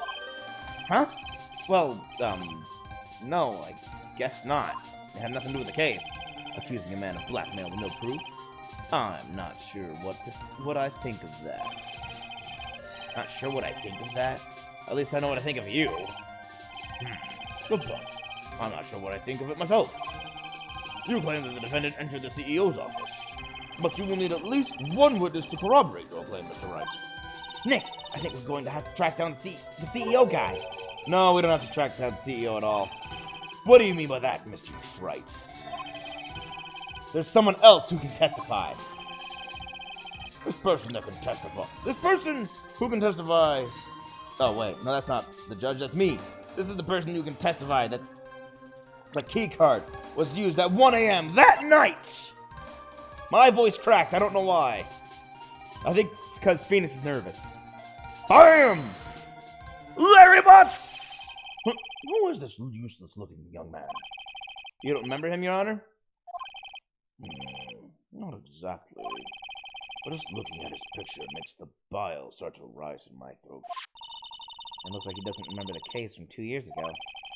He probably blocked out that memory on purpose. Anyway, this man was working as a guard at KB Security that night. Oh.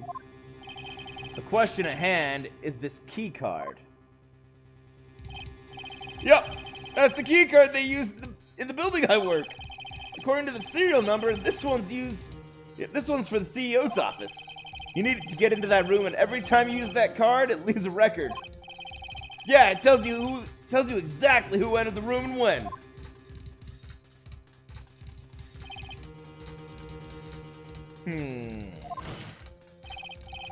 As you can see, there's no need to investigate the CEO of KB Security. We should be able to discover the truth simply by analyzing this keycard's data. More coffee. Great, he did that for a spit take. Perfect.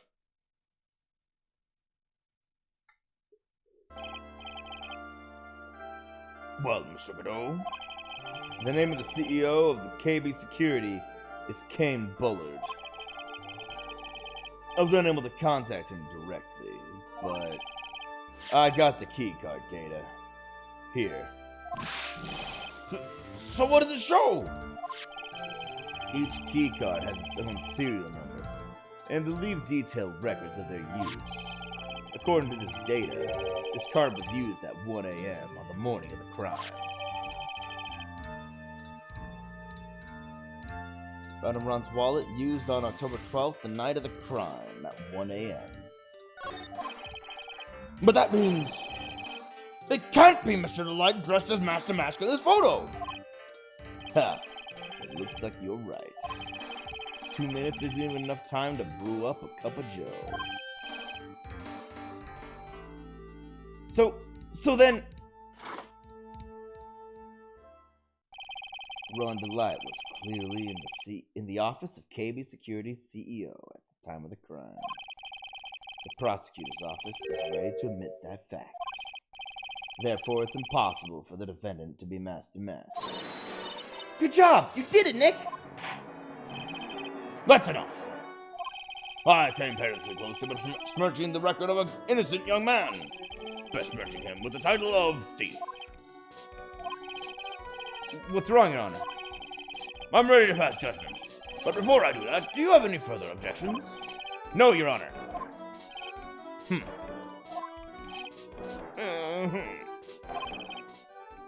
Very well.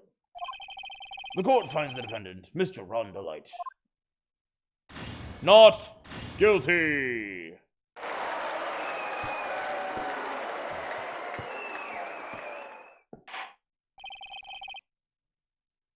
Court has now adjourned. All right.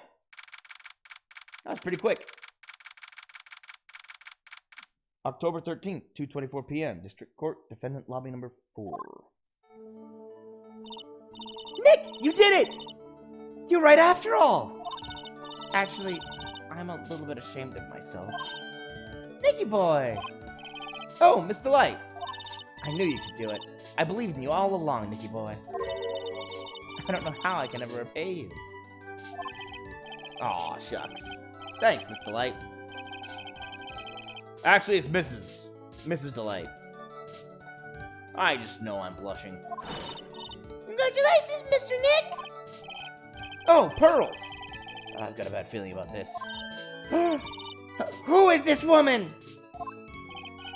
Oh, she's nobody. She's just, You're blushing! How dare you do this in front of Mr. Meyer? You should be saying to yourself, I'm slapped by a 9-year-old! Ouch, she slapped me! Curly. This woman is Miss Desiree Delight. She's our client's wife. Mr. Nick! Yes? You're even worse than I thought. Going behind the back of your own client. No! You've got it all wrong! I'll never forgive you! I've been double slapped by a 9-year-old. Ow. A double slap.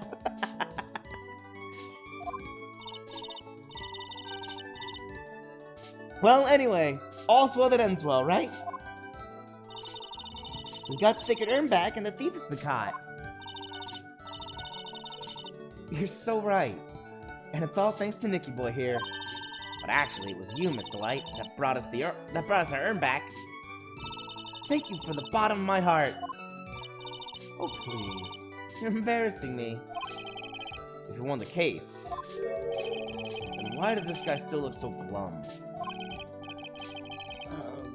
But I am the thief. Actually, what's the point now? What is it, honey? I did my best for you, Ronnie. I know that, and I appreciate it, Desi. But the thing is... Come on, give the kid some time. He's just got a little touch of the blues. You know about feeling blue, right, amigo? Mr. Godot! What are you doing here?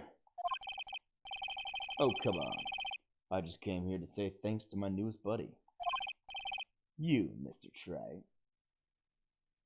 Why are you smirking? Maybe you should learn my name before you call me buddy. Well, playtime is over. Huh?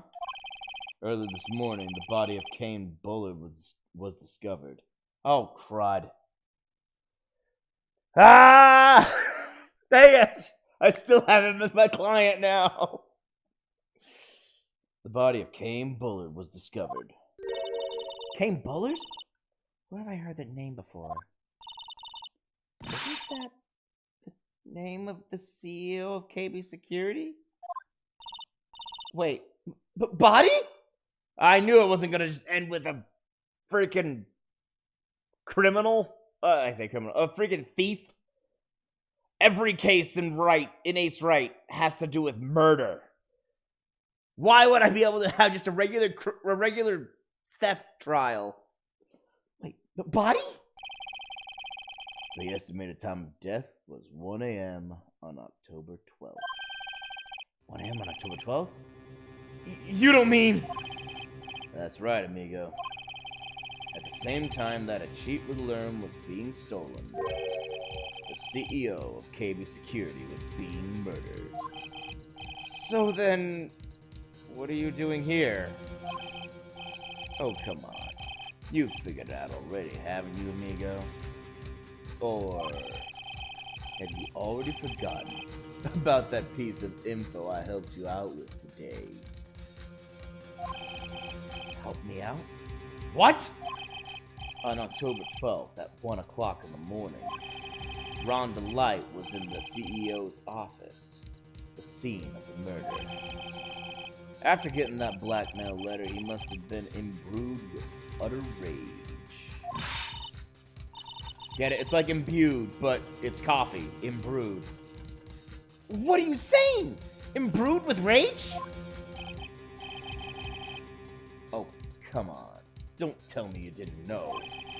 Rhonda Light was once an employee of KB Security. He was a professional security guard. An employee of KB Security? Wait, I was told this already. I already knew that.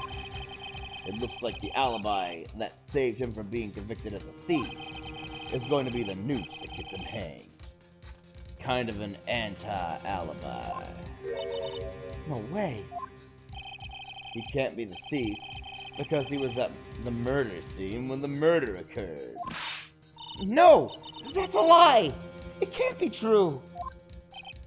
Oh, no! But I am a thief, I tell you! Rhonda Light, you're going back to prison again. This time, the charge is much more serious. This time, you'll be tried for murder. What? This is impossible! I'm looking forward to another exciting showdown, Mr. Wright. You and I aren't through with each other yet. Surely you won't back down from a challenge. You've never been a coward. Mr. Nick, is there something personal between you two? I've returned from the depths of hell to battle with you. At least let me have some fun while I'm here. This guy, who the heck is he? He may be quiet, but it's the most dangerous enemy I've ever faced. Well then, time to say goodbye to Mr. Delight.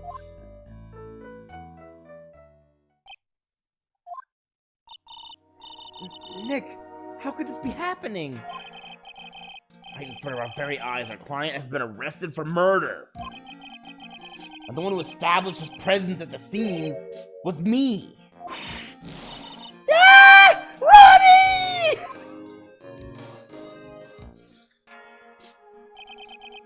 Arrested for murder on the very same day he's declared innocent of larceny. What the heck's going to happen next? To be continued.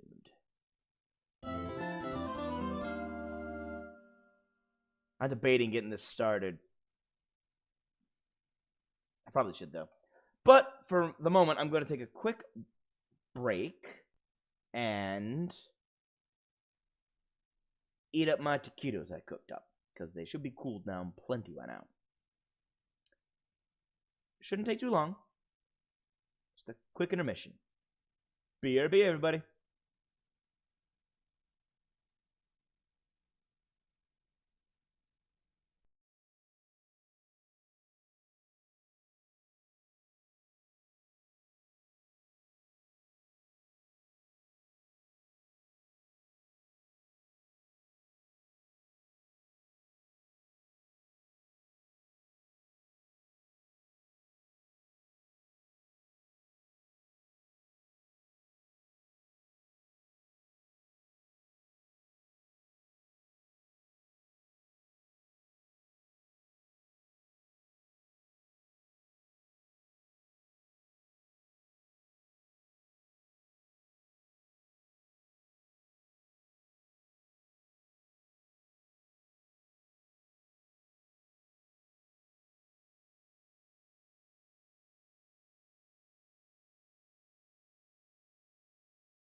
Hey everyone, I'm back.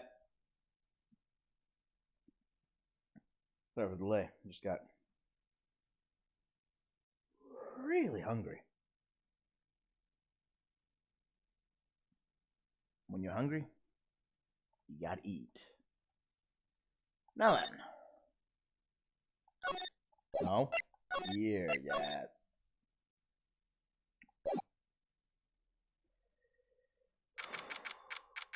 Alright. October 13th, 3:02 p.m. Wright and Company Law Offices. You know, I'm glad we found the urn and all. Poor Mr. Delight got arrested again. Well, supposedly Mr. Delight was in the CEO's office when the murder occurred. No way, Jose! I don't buy it.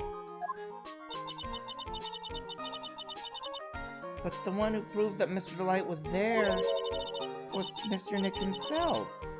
At least from what I can understand. Looks like you did too good a job this time, Nick. Well, how about we get started looking into KB Security? Looking into the KB Security murder. I think I'm going to head back to Crane Village for a little while, if that's alright. Sure, but Why? I'm going to bring the sacred urn back and have some people look at it. Oh, that's a good idea. I think I'll go with... No, Mystic Maya, you should stay here. I want you two to spend some special quality time together, full of love and happiness. Pearl is so caught up in her fantasy she forgot there's a murder to solve. Sacred urn given to Pearls. Now remember, no fighting, okay?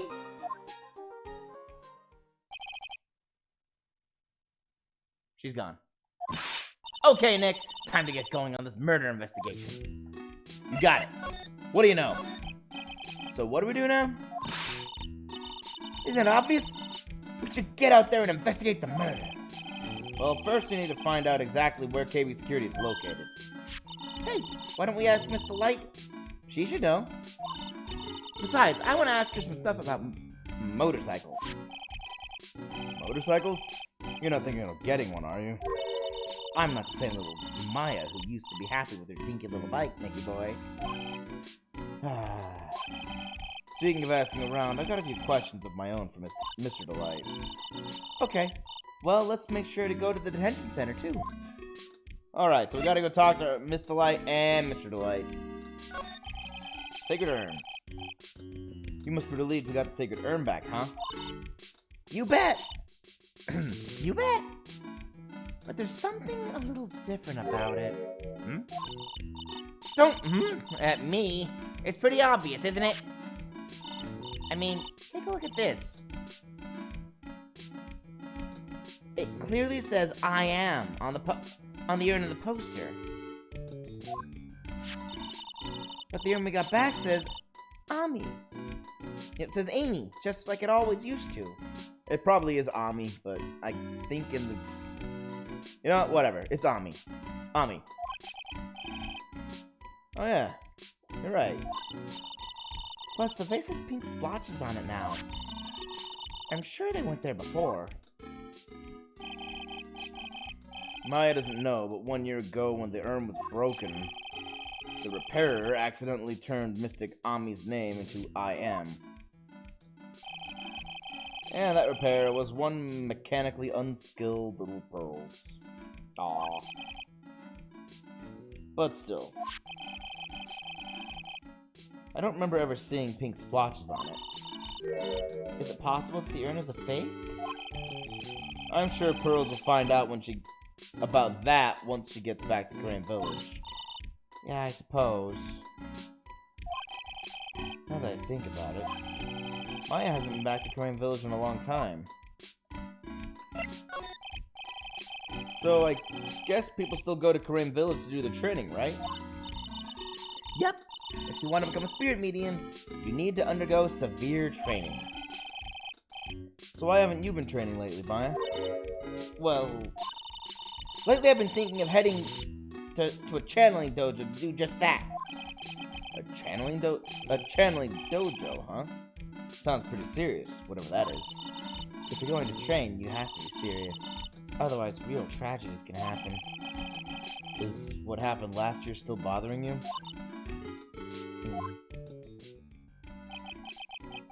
That murder in her village. It happened because the power of channeling was misused. When a medium uses the Kurain technique, she temporarily loses her own will. So when an especially strong spirit is summoned, the spirit medium can get taken over and even forced to commit terrible crimes. What's worse, in those cases, the spirit medium has no memory of what happened.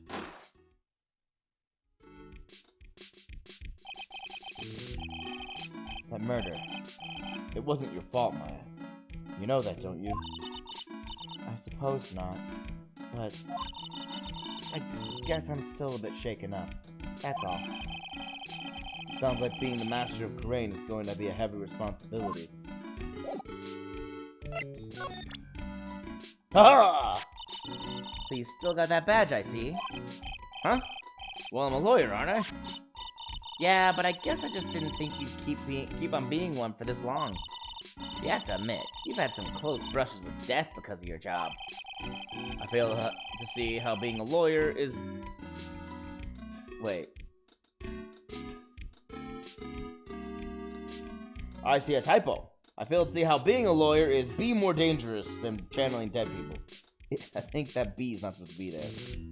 It's more dangerous than channeling dead people.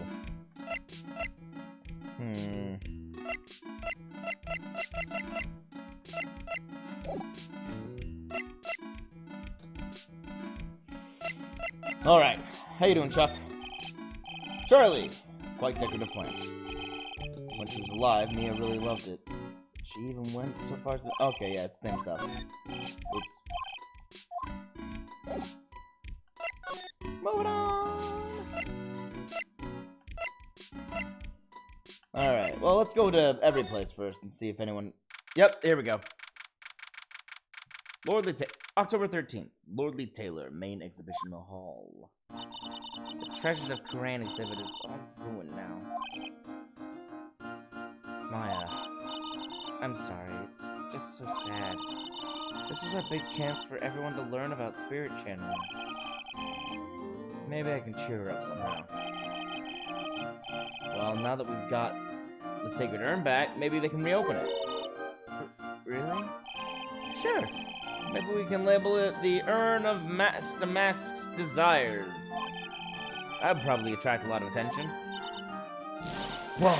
Whoa! Whoa! That's brilliant, Nick! We could clean it up. We could clean up and be filthy rich! Woohoo! Wow, that was surprisingly easy. Are you saying Maya's easily manipulated? Nah, that can't be the case. That can't be true. Basement warehouse. Why is your box still down there? Oh, it's you, Mr. Wright! Miss Andrews? What's she still hanging around down here for? So, how's it going? What about the Sacred Urn? The urn? Oh, that. It's been taken care of already. What do you mean, oh, that? Taken care of? Do you mean it's been found? Yes. It was brought in during the trial today. Wow. Wow. Really? You really are the greatest, Mr. Wright. Mr. Wright had nothing to do with it. It was Master Mask's wife that found it. It wasn't even Master Mask. Stop calling him that.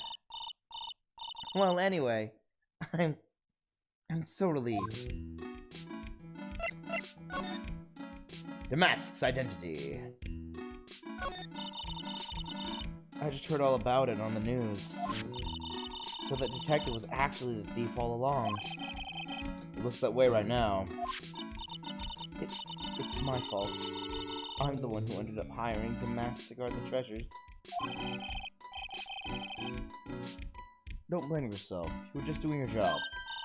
Hey, Nick, if she wants to apologize, you should let her. So, when was it that you hired Detective Atme again? About 20 days ago. And when was it that Master Mask's calling card arrived? That was about 10 days ago. So he sent a calling card to the very place he was hired to guard. I guess that's it then. Detective Atme must have really wanted the Sacred Urn after all. I guess so. Something still doesn't add up about all this. What? So Master Mask murdered someone as well? Well, that's how things look right now. Yes, but I thought he was here stealing the urn at the time. Well, we're talking about a criminal mastermind, so anything's possible. Nick, let's get down to business already. On the night of the theft, did you notice anything suspicious about Detective Atme? No, I couldn't have. After all, he was hidden the entire time. I never even caught a glimpse of him? What? Hold the phone! He was not... Oh my gosh, really? He was hiding the entire time? His testimony said that he wasn't hiding at all. He claims that's the way he always operates. That's just what he says so he can have an alibi while he commits the thefts himself. Yeah, he was caught in the crime scene photo dressed up as Master Mask pretty well.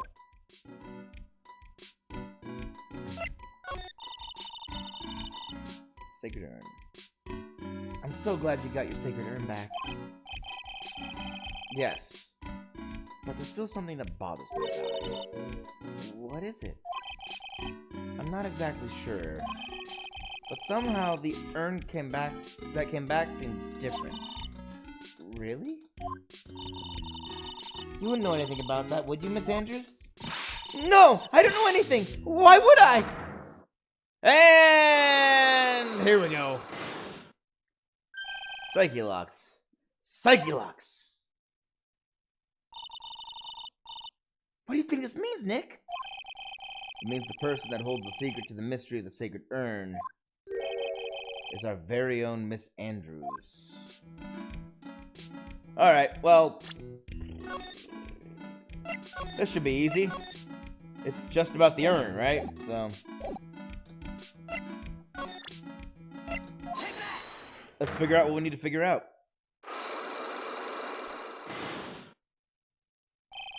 The Sacred Urn.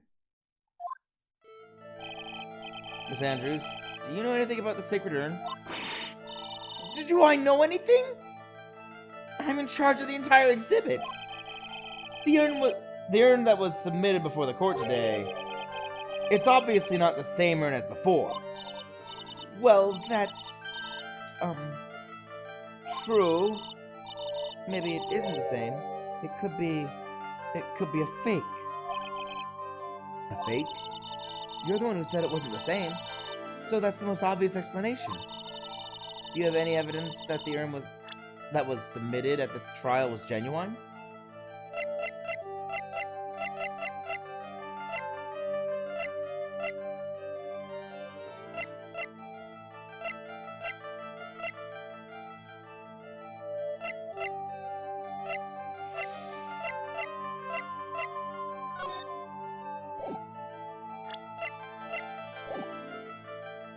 Okay, so I need to prove it's genuine. So I think we'll have to go by Corain Village at some point, since that's where Pearls took it. I think we're done here. I don't see anything different.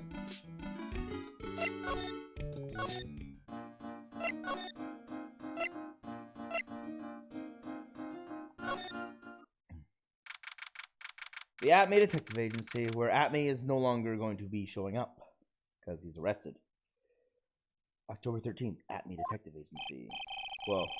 This place is literally crawling with cops. As in, they're on the ground, all fours, crawling around. What did you expect? Now that they know he was actually Master Mask, this must be incredibly embarrassing for them, don't you think? Yeah. I guess they're trying to make up for it by tearing the place apart. Hey, I just noticed. Gumshoe's nowhere to be seen. Well, he is a homicide detective. He's probably working on the murder case. But wasn't he in charge of the mask investigation all the way up to yesterday? Well, the murder case is a lot more exciting, isn't it? He'd say something like, "There's nothing like a good murder case, pal." Points to the quality of the impression. But I'm not sure Gumshoe has bloodlust, Maya. Ha!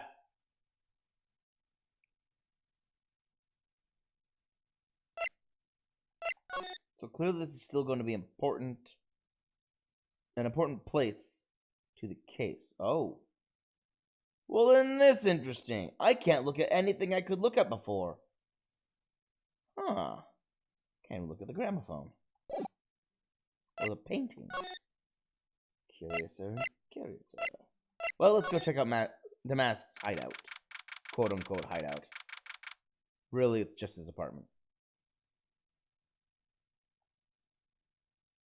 This is so weird.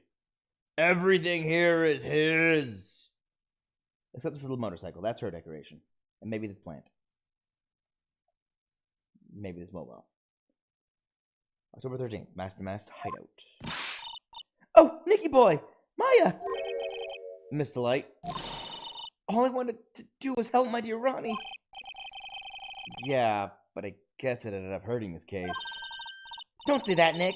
She doesn't need your help beating herself up. Hey, Nicky boy, please help Ronnie. He's not a killer, I swear. My Ronnie wouldn't hurt a fly. Alright, I'll poke around and see what I can find out. Really? Are you serious? Oh, I'm so happy. I knew asking for your help was the right thing to do. I don't know what I can do to help anymore. I had no idea Mr. Light had such a vulnerable side. Well, she can't help her husband, so now, yeah, of course she'd feel vulnerable.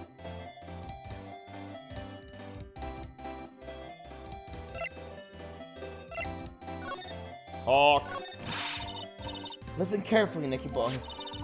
My Ronnie would never, ever kill anyone. It's just not in him. I don't think he would either, Nick. Yeah, you have to admit, he's got a bit of a temper to him. It's not hard to imagine him just snapping and screaming, "Please die!" He would never say that. Anyway, Mr. Light, he might not be a killer, but he's still going around saying that he's a thief. I already told you, that's just a fantasy for him. Mr. Light, I hate to say it, but you're the one living in a fantasy world. What? How dare you say that to me, Nicky boy? I know everything about my Ronnie. We don't have any secrets between us. Ronnie isn't just even tight. He's so honest that he wouldn't even sneak a nap. He's so honest that he wouldn't even steal a glance. A thief. Ha! The very idea. Ha! I guess I just don't get it. Huh? Get what? I just can't understand how they can be so different and yet such a happy couple. Yeah, they sure are different. Come on now, Nicky boy. It's not that mysterious, is it? It was love at first sight. For me, anyway. What? For you? Huh? So was it really love at first sight when you first met Mr. Delight? Well, maybe not at first sight, but Ronnie saved my life. Saved your life? I was at work one day when 2 robbers suddenly rushed in. Well, I'm not the kind to just curl into a little ball in a corner, so I fought back. Robbers? Yes, they took me hostage. I was so frightened. They were both carrying these huge knives, and I broke down into tears. Yeah, I would too if I were in that situation. Oh, I think I get it. Did Mr. Delight come running to save you? Yes, exactly. I remember he looked so handsome in that guard uniform of his. He went right up to those 2 knife-wielding robbers, and screamed in their faces. Please stop it! He screamed. I could see the robbers' faces turn pale. The high-pitched shriek of his does have a surprisingly strong effect on people. Then, crying and swinging his arms like crazy, he attacked the two robbers. All by himself. He came to save me, a total stranger, all by himself. He was so scared that he was crying and shaking, but he still risked his life for me. Wow, that's a great story. Yes, he may not look it, but in a tough situation, there's no one better. That's why I fell in love with him like I did. That's so romantic. I'd fall in love too, I guess. Wow. Nick, I hope you'll do the same for me if I ever get taken hostage. With Maya, that possibility always seems to loom in the not-so-distant future. Well, I did save her 3 times now. She gets in trouble a lot, including being taken hostage that last time. Detective Batman. I hate these kinds of people more than anything. You mean ace detectives? No, I'm fine with ace detectives. Oh, so then you must mean thieves. No, they're alright too. I just hate thieves that pretend to be ace detectives. There's nothing I hate more than cowardly men. By the way, why did you go to Detective Atmy's office anyway? Well, as the trial went on, I started to get more and more anxious. I went there to try and find out more about the real criminal. The real criminal? Yes, obviously the real Master Mask is not my Ronnie, right? Yeah. And Detective Atmy knew more about Master Mask than anyone else. They mentioned him at the Great People Around Town segment on TV. So then, you went there to ask him some questions? That's right. I'll do whatever it takes to save my man. The secretary said the ace detective isn't in right now. But I forced my way past her and into his hideout. I wouldn't exactly call that office of his a hideout. I keep calling these places hideouts. It's an apartment and an office. These are the places they've called a hideout. Both places. That bag was sitting right there on top of the table. Oh yeah, we saw that bag there yesterday too. There's nothing lower than someone who would try to pin a crime on someone else. Mr. Light, do you know about KB Security? Don't be silly, of course I do. That's where my Ronnie works. So she thinks he still works there, huh? And yet, according to what we heard today... Come on, don't tell me you didn't know. Ron DeLight was once... Oh, right. Was once an employee of KB Security. He was a professional security guard. Ron quit. He doesn't work there anymore. It looks like Mr. Light doesn't know. KB Security is only about 20 minutes away. By motorcycle, that is. Larry told me it takes 30 minutes by car. Well, I have to admit, I tend to fly pretty fast on my bike. To make the KB Security that fast, are you sure you aren't literally flying? Why don't I give you a ride sometime? Or better yet, how about now?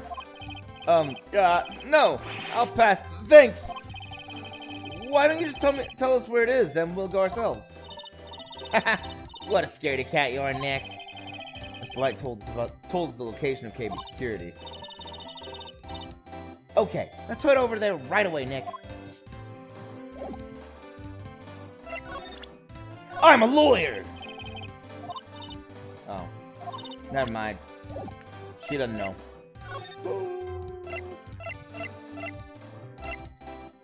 I think I'll go to the detention center first and talk to Mr. Atmy, and then I'll go to the security agency.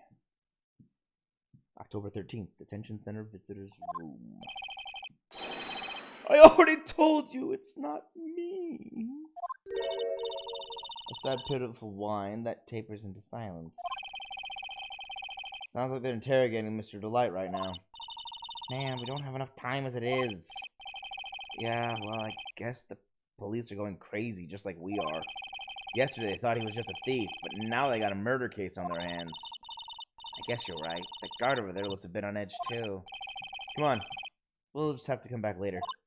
Okay, let's go check out some other place, Nick. I think I know the place we want to check out. It's the guard. This guard monitors the visitor's room. It looks like he doesn't have much to do right now. I can tell because he's looking at the camera and making funny faces. I think I have to go here, and then I can go here. That's one heavy-duty safe. This is a very secure security office. A very secure security CEO's office. I'm sorry, what's up with that body mark on the ground leading into the safe?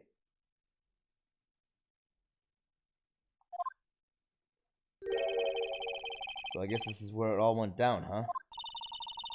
The walls in here look thick, just like you'd expect in a CEO office. Yeah, what's that got to do with anything? I was thinking the same thing. Hey, it's you guys! Oh, it's Detective Gumshoe.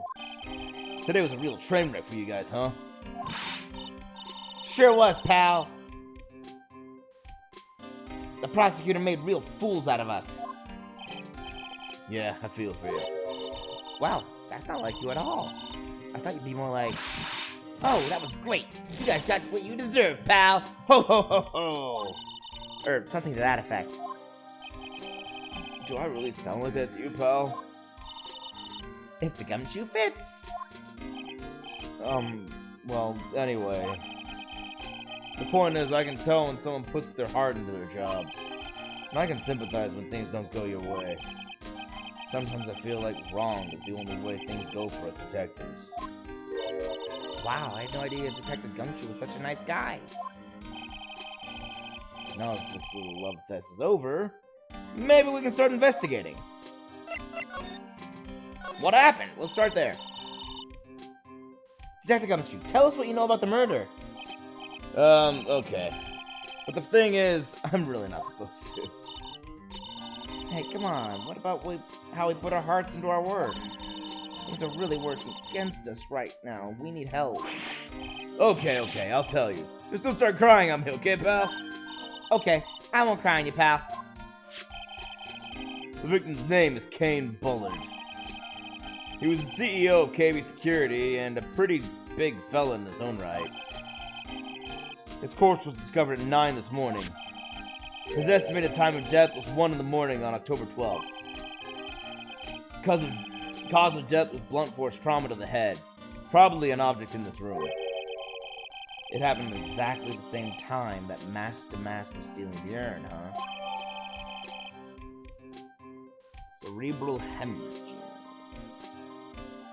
From blunt trauma to the head. So why did it take almost an entire day to discover the body? That's a good explanation for that one. Bullard's body was stashed away inside that safe. Safe? Well, it is pretty big. Nobody had heard from him, and when they opened the safe this morning, out he came. Oh, so the body fell out. That white stream must be the shape of from when he fell out. Oh, okay then. I think we still need some more information on Mr. Bullard. Or Billiard. Mr. Billiard. Ah. Maybe you could start by getting the man's name right. So, what happened to Mask to Mask? He's at the detention center screaming like a madman. Investigate me again! He keeps yelling. Ah, no, I didn't mean him. He's not the real thief anyway, right? Oh, you mean that detective at me? Oh, that was great! That guy got what he deserved! Now that's the detective I know and love. Think about it. Atme was always around when the calling card showed up. But he always mysteriously disappeared when the heist took place. I was hiding at the crime scene. Yeah, right. That's the lamest thing I've ever heard. That's how you just knew he was a thief. That would explain how he was able to retrieve the stolen item he's bragging about. Yeah, he did that. Yeah, he just did that to make himself look like a great detective, that's all. But there's this one thing I can't figure out about his first heist. His first heist? Yeah, the Tear of Emanon. The Tear of Emanon case. There was a witness on that one. A witness? Here, I saved the newspaper clipping. Since the thief is already under arrest, you guys can keep it. The gem and the thief. Stolen? The precious gem, the Tear of Emanon. Priceless. Hey, this guard here! Haven't I seen him somewhere before? Oh my gosh! It's hard to make out, but I think that guard is my client. It's hard to make out with the hat, though. It's pretty small, so it's kind of hard to see. But now that she mentions it... An article on Master Mask's first heist. Cool. Prosecutor Godot. Oh, that prosecutor. I really don't like that guy. The way he used our own evidence to do that to Mr. Delight. Yeah, I think he did it that way just because he knew it'd hurt more. That's what my gut tells me anyway. So who is that Java-addicted masked maniac anyway? Prosecutor Godot? He's quite the enigma, huh? The thing is, pal, I never even heard of the guy before. He just showed up one day at the prosecutor's office. Came out of nowhere. That's right, he said this was his first case as a prosecutor. It's true, according to the records anyway. But, no way he's an amateur. He's an Iceman in court. A maverick that gives me goosebumps. Goosebumps? You? Yeah, I knew something was off about him, so I asked around. Nobody would talk to me. They all just turned the other way. Poor Detective Gumshoe. I had no idea you were so unpopular. No, that's not what I meant. That Godot guy acts like he knows me, and has a grudge against me. I get the feeling he's hiding some kind of dark secret.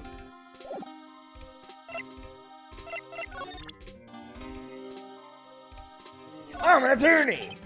Here, take a look at my attorney's badge. He's still showing that cheap little thing off? Okay, it's the same thing he always says now.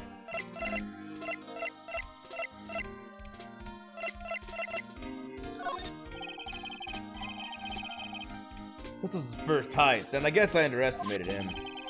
I was sure I was going to get him, so I was careless and lost the info on the witness. By witness, do you mean the guard in this photo? Yeah, he and the detective worked together to try catching Master Mask. But he got away anyway, huh? That guard. I got the weird feeling that I've seen him around lately.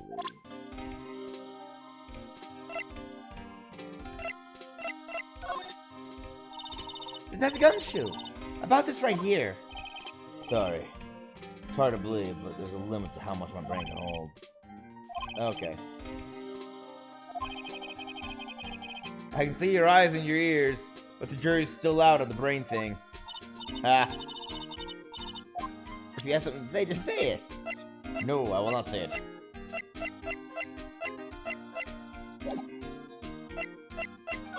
Alright, let's figure things out. Desk. This must be the CEO's desk. It's a lot simpler than I would have thought. Hey, that looks like a super soft chair. Let me try it out. Just for a second. Oh, nice. I feel just like a CEO. Hey, you, whip me up a cup of some really expensive import tea. And some scones. Move it! Ah, this is the life.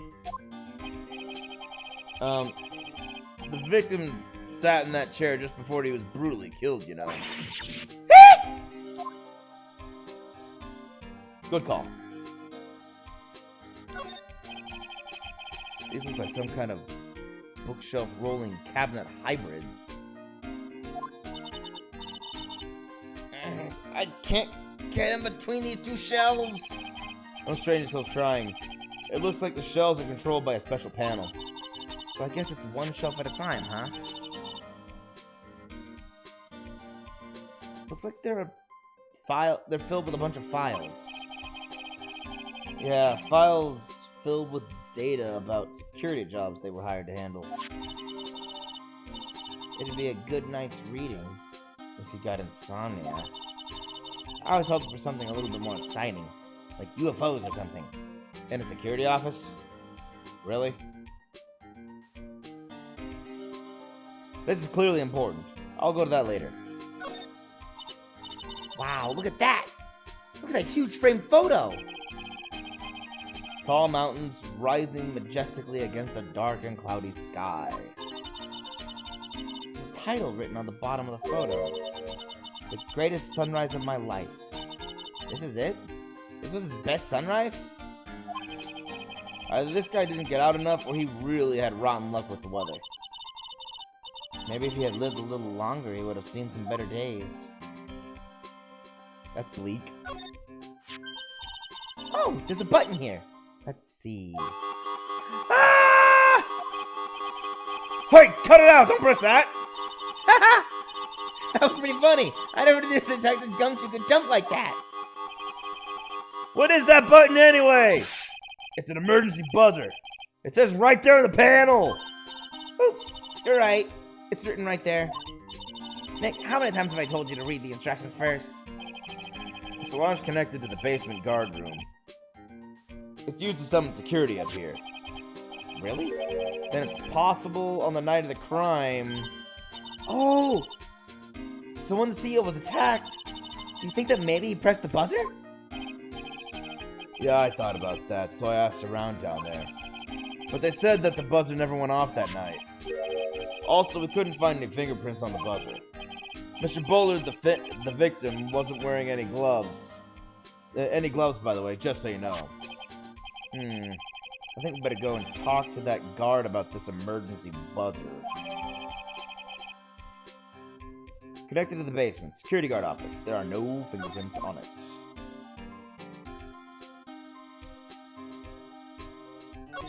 Well, the safe. Ew, think about it. A dead guy was laying in here all night. Yeah. Oh, by the way, don't bother asking about fingerprints. There were none. Well, somebody opened the safe on the night of the crime, right? Yeah. And so? Well, if Mr. Bullard's body was hidden here, it must mean that it was opened by either the killer or the victim, right? Yeah, I guess so.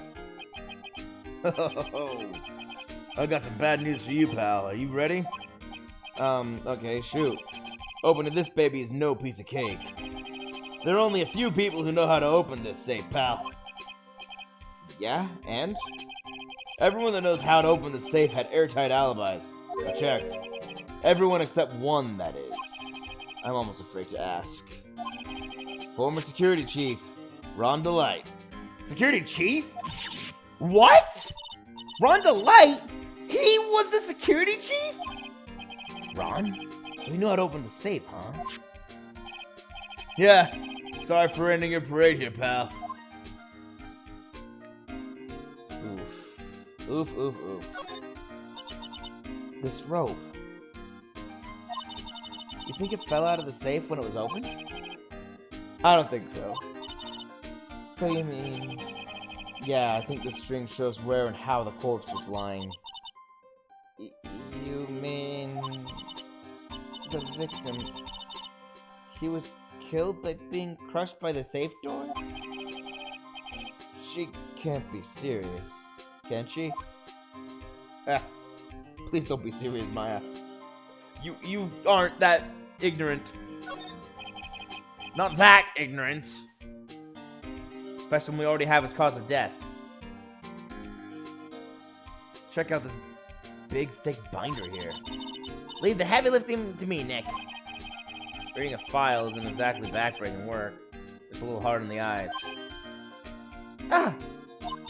What did you find out, Nick? This file. It's not about any sort of security operations or anything.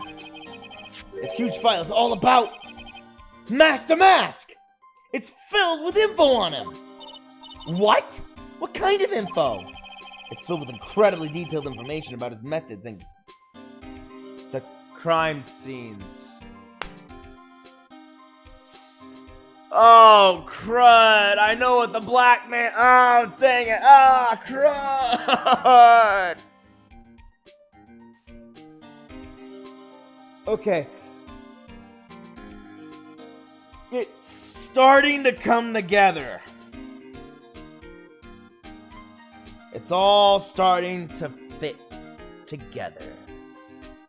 I still have some gaps in my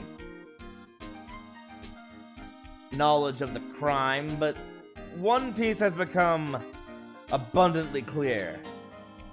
Its motive. Not Master Mask's motive, but Ron Delight's motive. Why is he so determined to state that he is Master Mask? Now I'm starting to piece it all together. It's filled with incredibly detailed information about his methods and the crime scenes. Hey, Nick, look at the last page. It's a list. Let's see. Tear of Emanon. $100,000. This looks like a list of all the treasures that Master Mask stole. So then, $100,000 is the value of the stolen item? I don't know, that number seems kind of low to me. I think I better secretly make a copy of this list. Found on a table at the crime scene. Kane's list added to the court records. I knew that'd be important.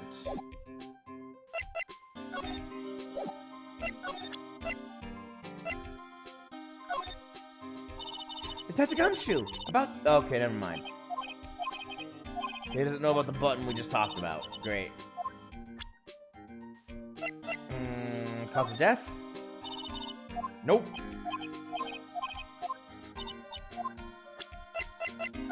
This. So about this. Huh? What's that? Hey, wait a minute, Maya. What's wrong? We copied that data without permission. Don't show it to him. He might get mad at us. So, what are you two whispering about? Oh, it's nothing. It's just my billfold. That's a pretty thick billfold you got there, pal. No, I really want you to show it to me. No, I really want to see it. Okay. Oh, security room. Time to go down. What's up with that coat? Why chocolate milk?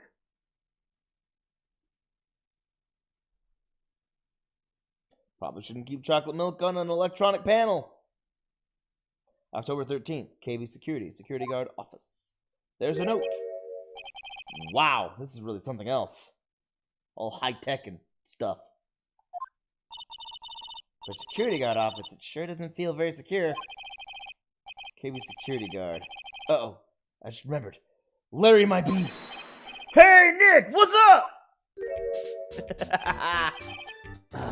So he is here. Yo, how's it hanging, dude? And you got my sweet little Maya with you, too. Hi, Larry. Here I was working my fingers to the bone. And then walks in an angel. I've had no problems with a daytime date. It's all good. No, that's not what we're here for. We're investigating the Bullet murder case. Huh? Oh, yeah, that's right. You're a lawyer, aren't you? He's so hopeless and clueless. Well, if it's about the murder case, boy, have I got some good info for you. Really? What is it? Well, I don't mind sharing my sweet little Maya. But Nick here's a different story. But Larry, I thought you two were old school buddies. That was then and this is now. What are you keeping? Okay, good info. So what's this good info you were talking about, Larry? Hey, I'm a guard, I'm pro! I can't just give away information for free. You want a bribe?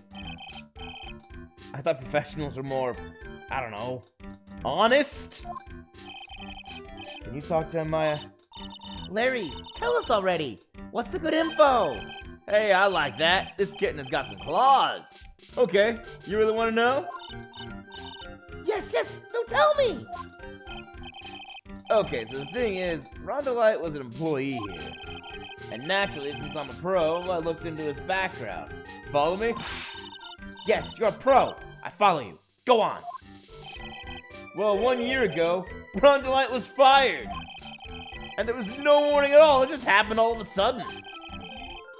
I know this is a small company, but I think that was pretty awful. I guess he must have done something bad to have gotten fired like that. What, maybe skipping out of work to go pick up on hot chicks or something?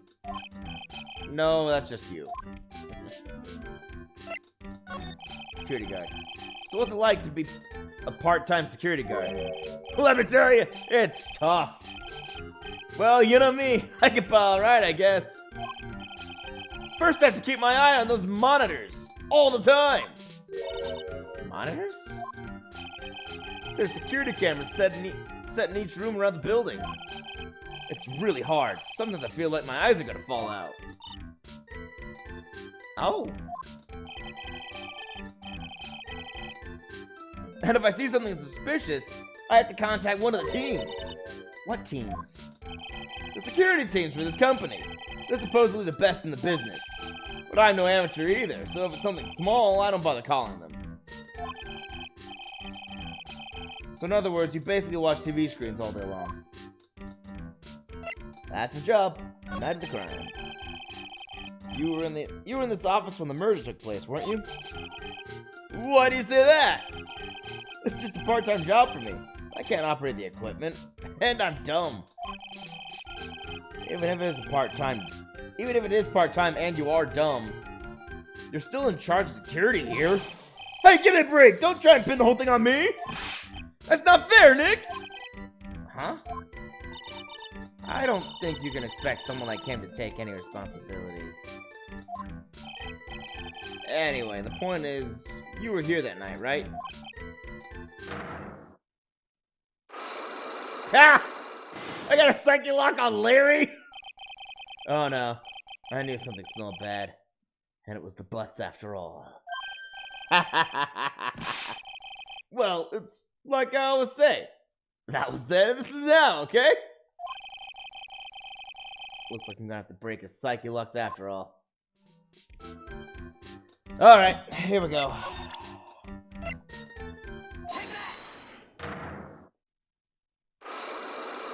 Let's break those locks. The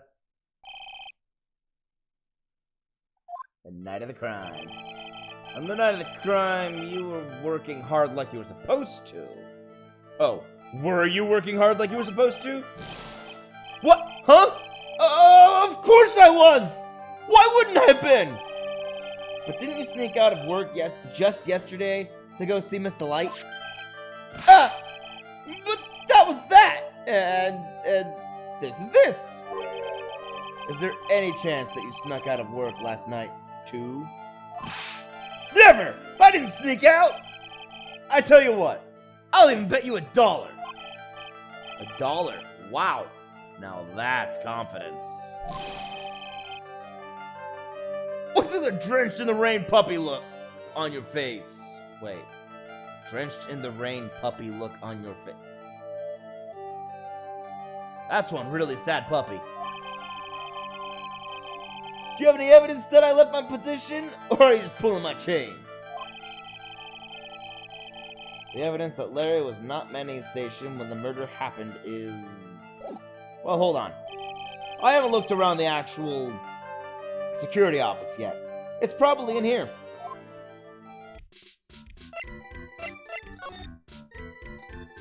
There's a coat. Hey, Larry, that's your jacket, isn't it? That's right. Did you know you hung it right on top of some kind of lever? Yeah, sure. I was told to never, ever touch that lever. She scowled and huffed at me. Who's she? Something terrible will happen if you do. Got it, Greenhorn? So why hang your jacket on such an important lever? Because it got me curious. If the jacket's way pulled the lever down, that's what they call an accident. Doesn't the suspense just kill you? Don't you want to know what'll happen, huh? It's true. It is killing me too. What about you, Nick? Yeah, but for a different reason.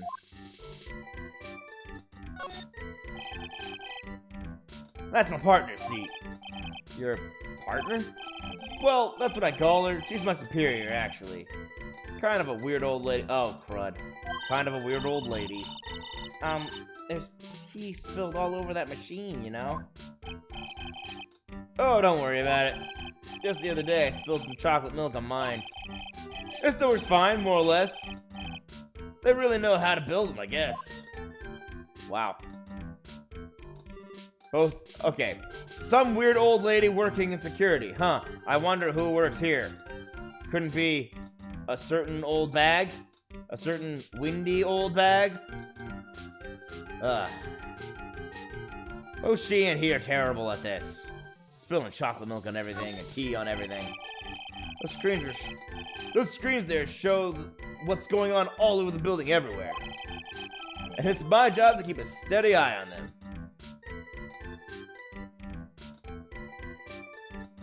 I'm trying to see if one of them is his office.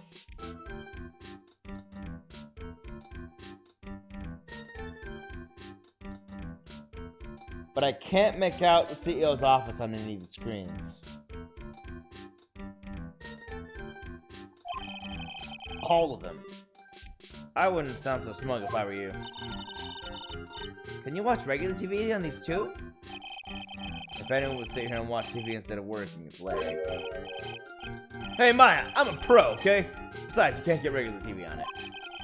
And how do you know that, Larry? Because that was my first bit of investigation, if you know what I mean. I know what you're thinking. It was a professional investigation, alright? That's my workstation. Pretty cool, huh? I keep a steady eye on the monitors and use that mic for communicating. Look at all this equipment. Must be hard to operate. No biggie, I think there's an instruction manual somewhere in this room. Somewhere? Instruction manual? What are you gonna do in an emergency? Well, I guess I'd start by calmly looking for the instruction manual. During that time, my partner, the old lady, would calmly look for her reading glasses. That's what security professionals call teamwork. Even Maya and Pearls could run this place better. Hey, what's that supposed to mean? Yeah. I've just accepted at this point that Maya can read my mind. Okay, there's a note. I'm gonna read that last. What's this? Wow, take a look at these things here. Hey, Larry, what are they? Did you say Hey man, it's not like I have to know what they are to do my job. I always thought they were just some kind of decoration or something. Oh boy. How did this guy ever get a job here anyway? That's a really good question. And this. Something's written on this poster in fine print. A guard's 5 commandments. Wow, that sounds serious. Let's see what it says. Number 1, obey thy superior. Number 2, respect thy superior. Number 3, smile at thy superior. Number 4, salute thy superior. Number 5, buy donuts for thy superior upon command. It's signed Wendy Oldbag, head supervisor. She's one tough old bird, let me tell you. Cross her and you come face to face with a real, genuine ray gun. Yeah, sounds scary, alright. Well, fortunately, she's on vacation. That's why I'm so relaxed right now.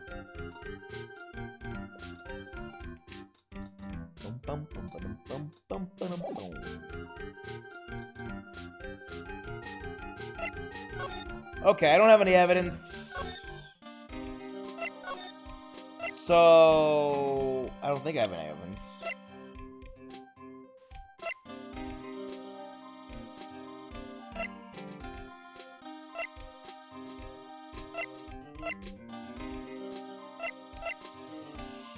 Yep, I can't prove it. Not yet.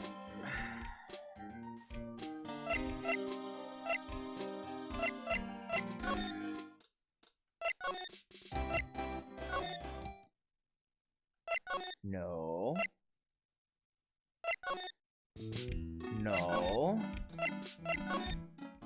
No. No.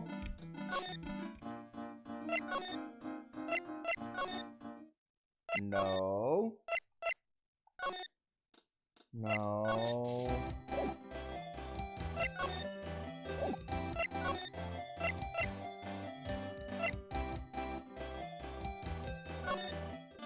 Well, this is a bit of a problem.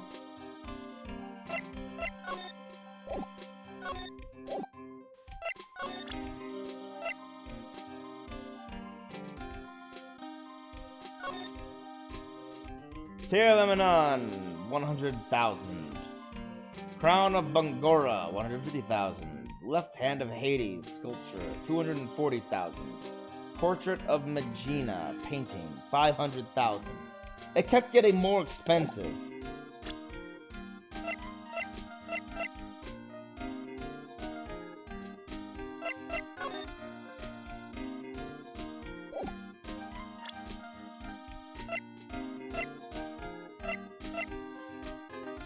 Okay, so we have to prove...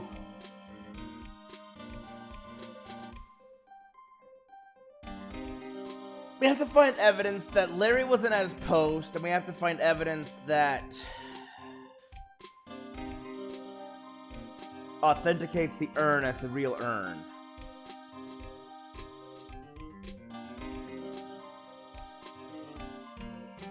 But I think my brain's a bit tapped out for the moment. So I'm going to tackle this tomorrow. Just going to make sure I save at the appropriate spots. Let's see. I'll save down here.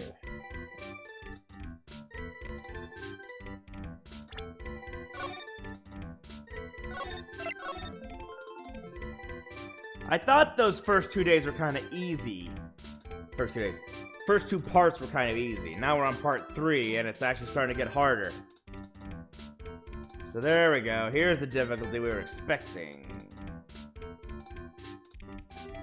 I'm going to tackle that tomorrow, though. Because it's past time to log off anyway. So thanks all for joining me. I'm still excited. I'm excited to continue this. And to figure out what happens next. Tune back in tomorrow to find out. Until then, have a great happy Saturday, everybody. And be well. Be safe. Have a good one, everyone. Peace out. Bye.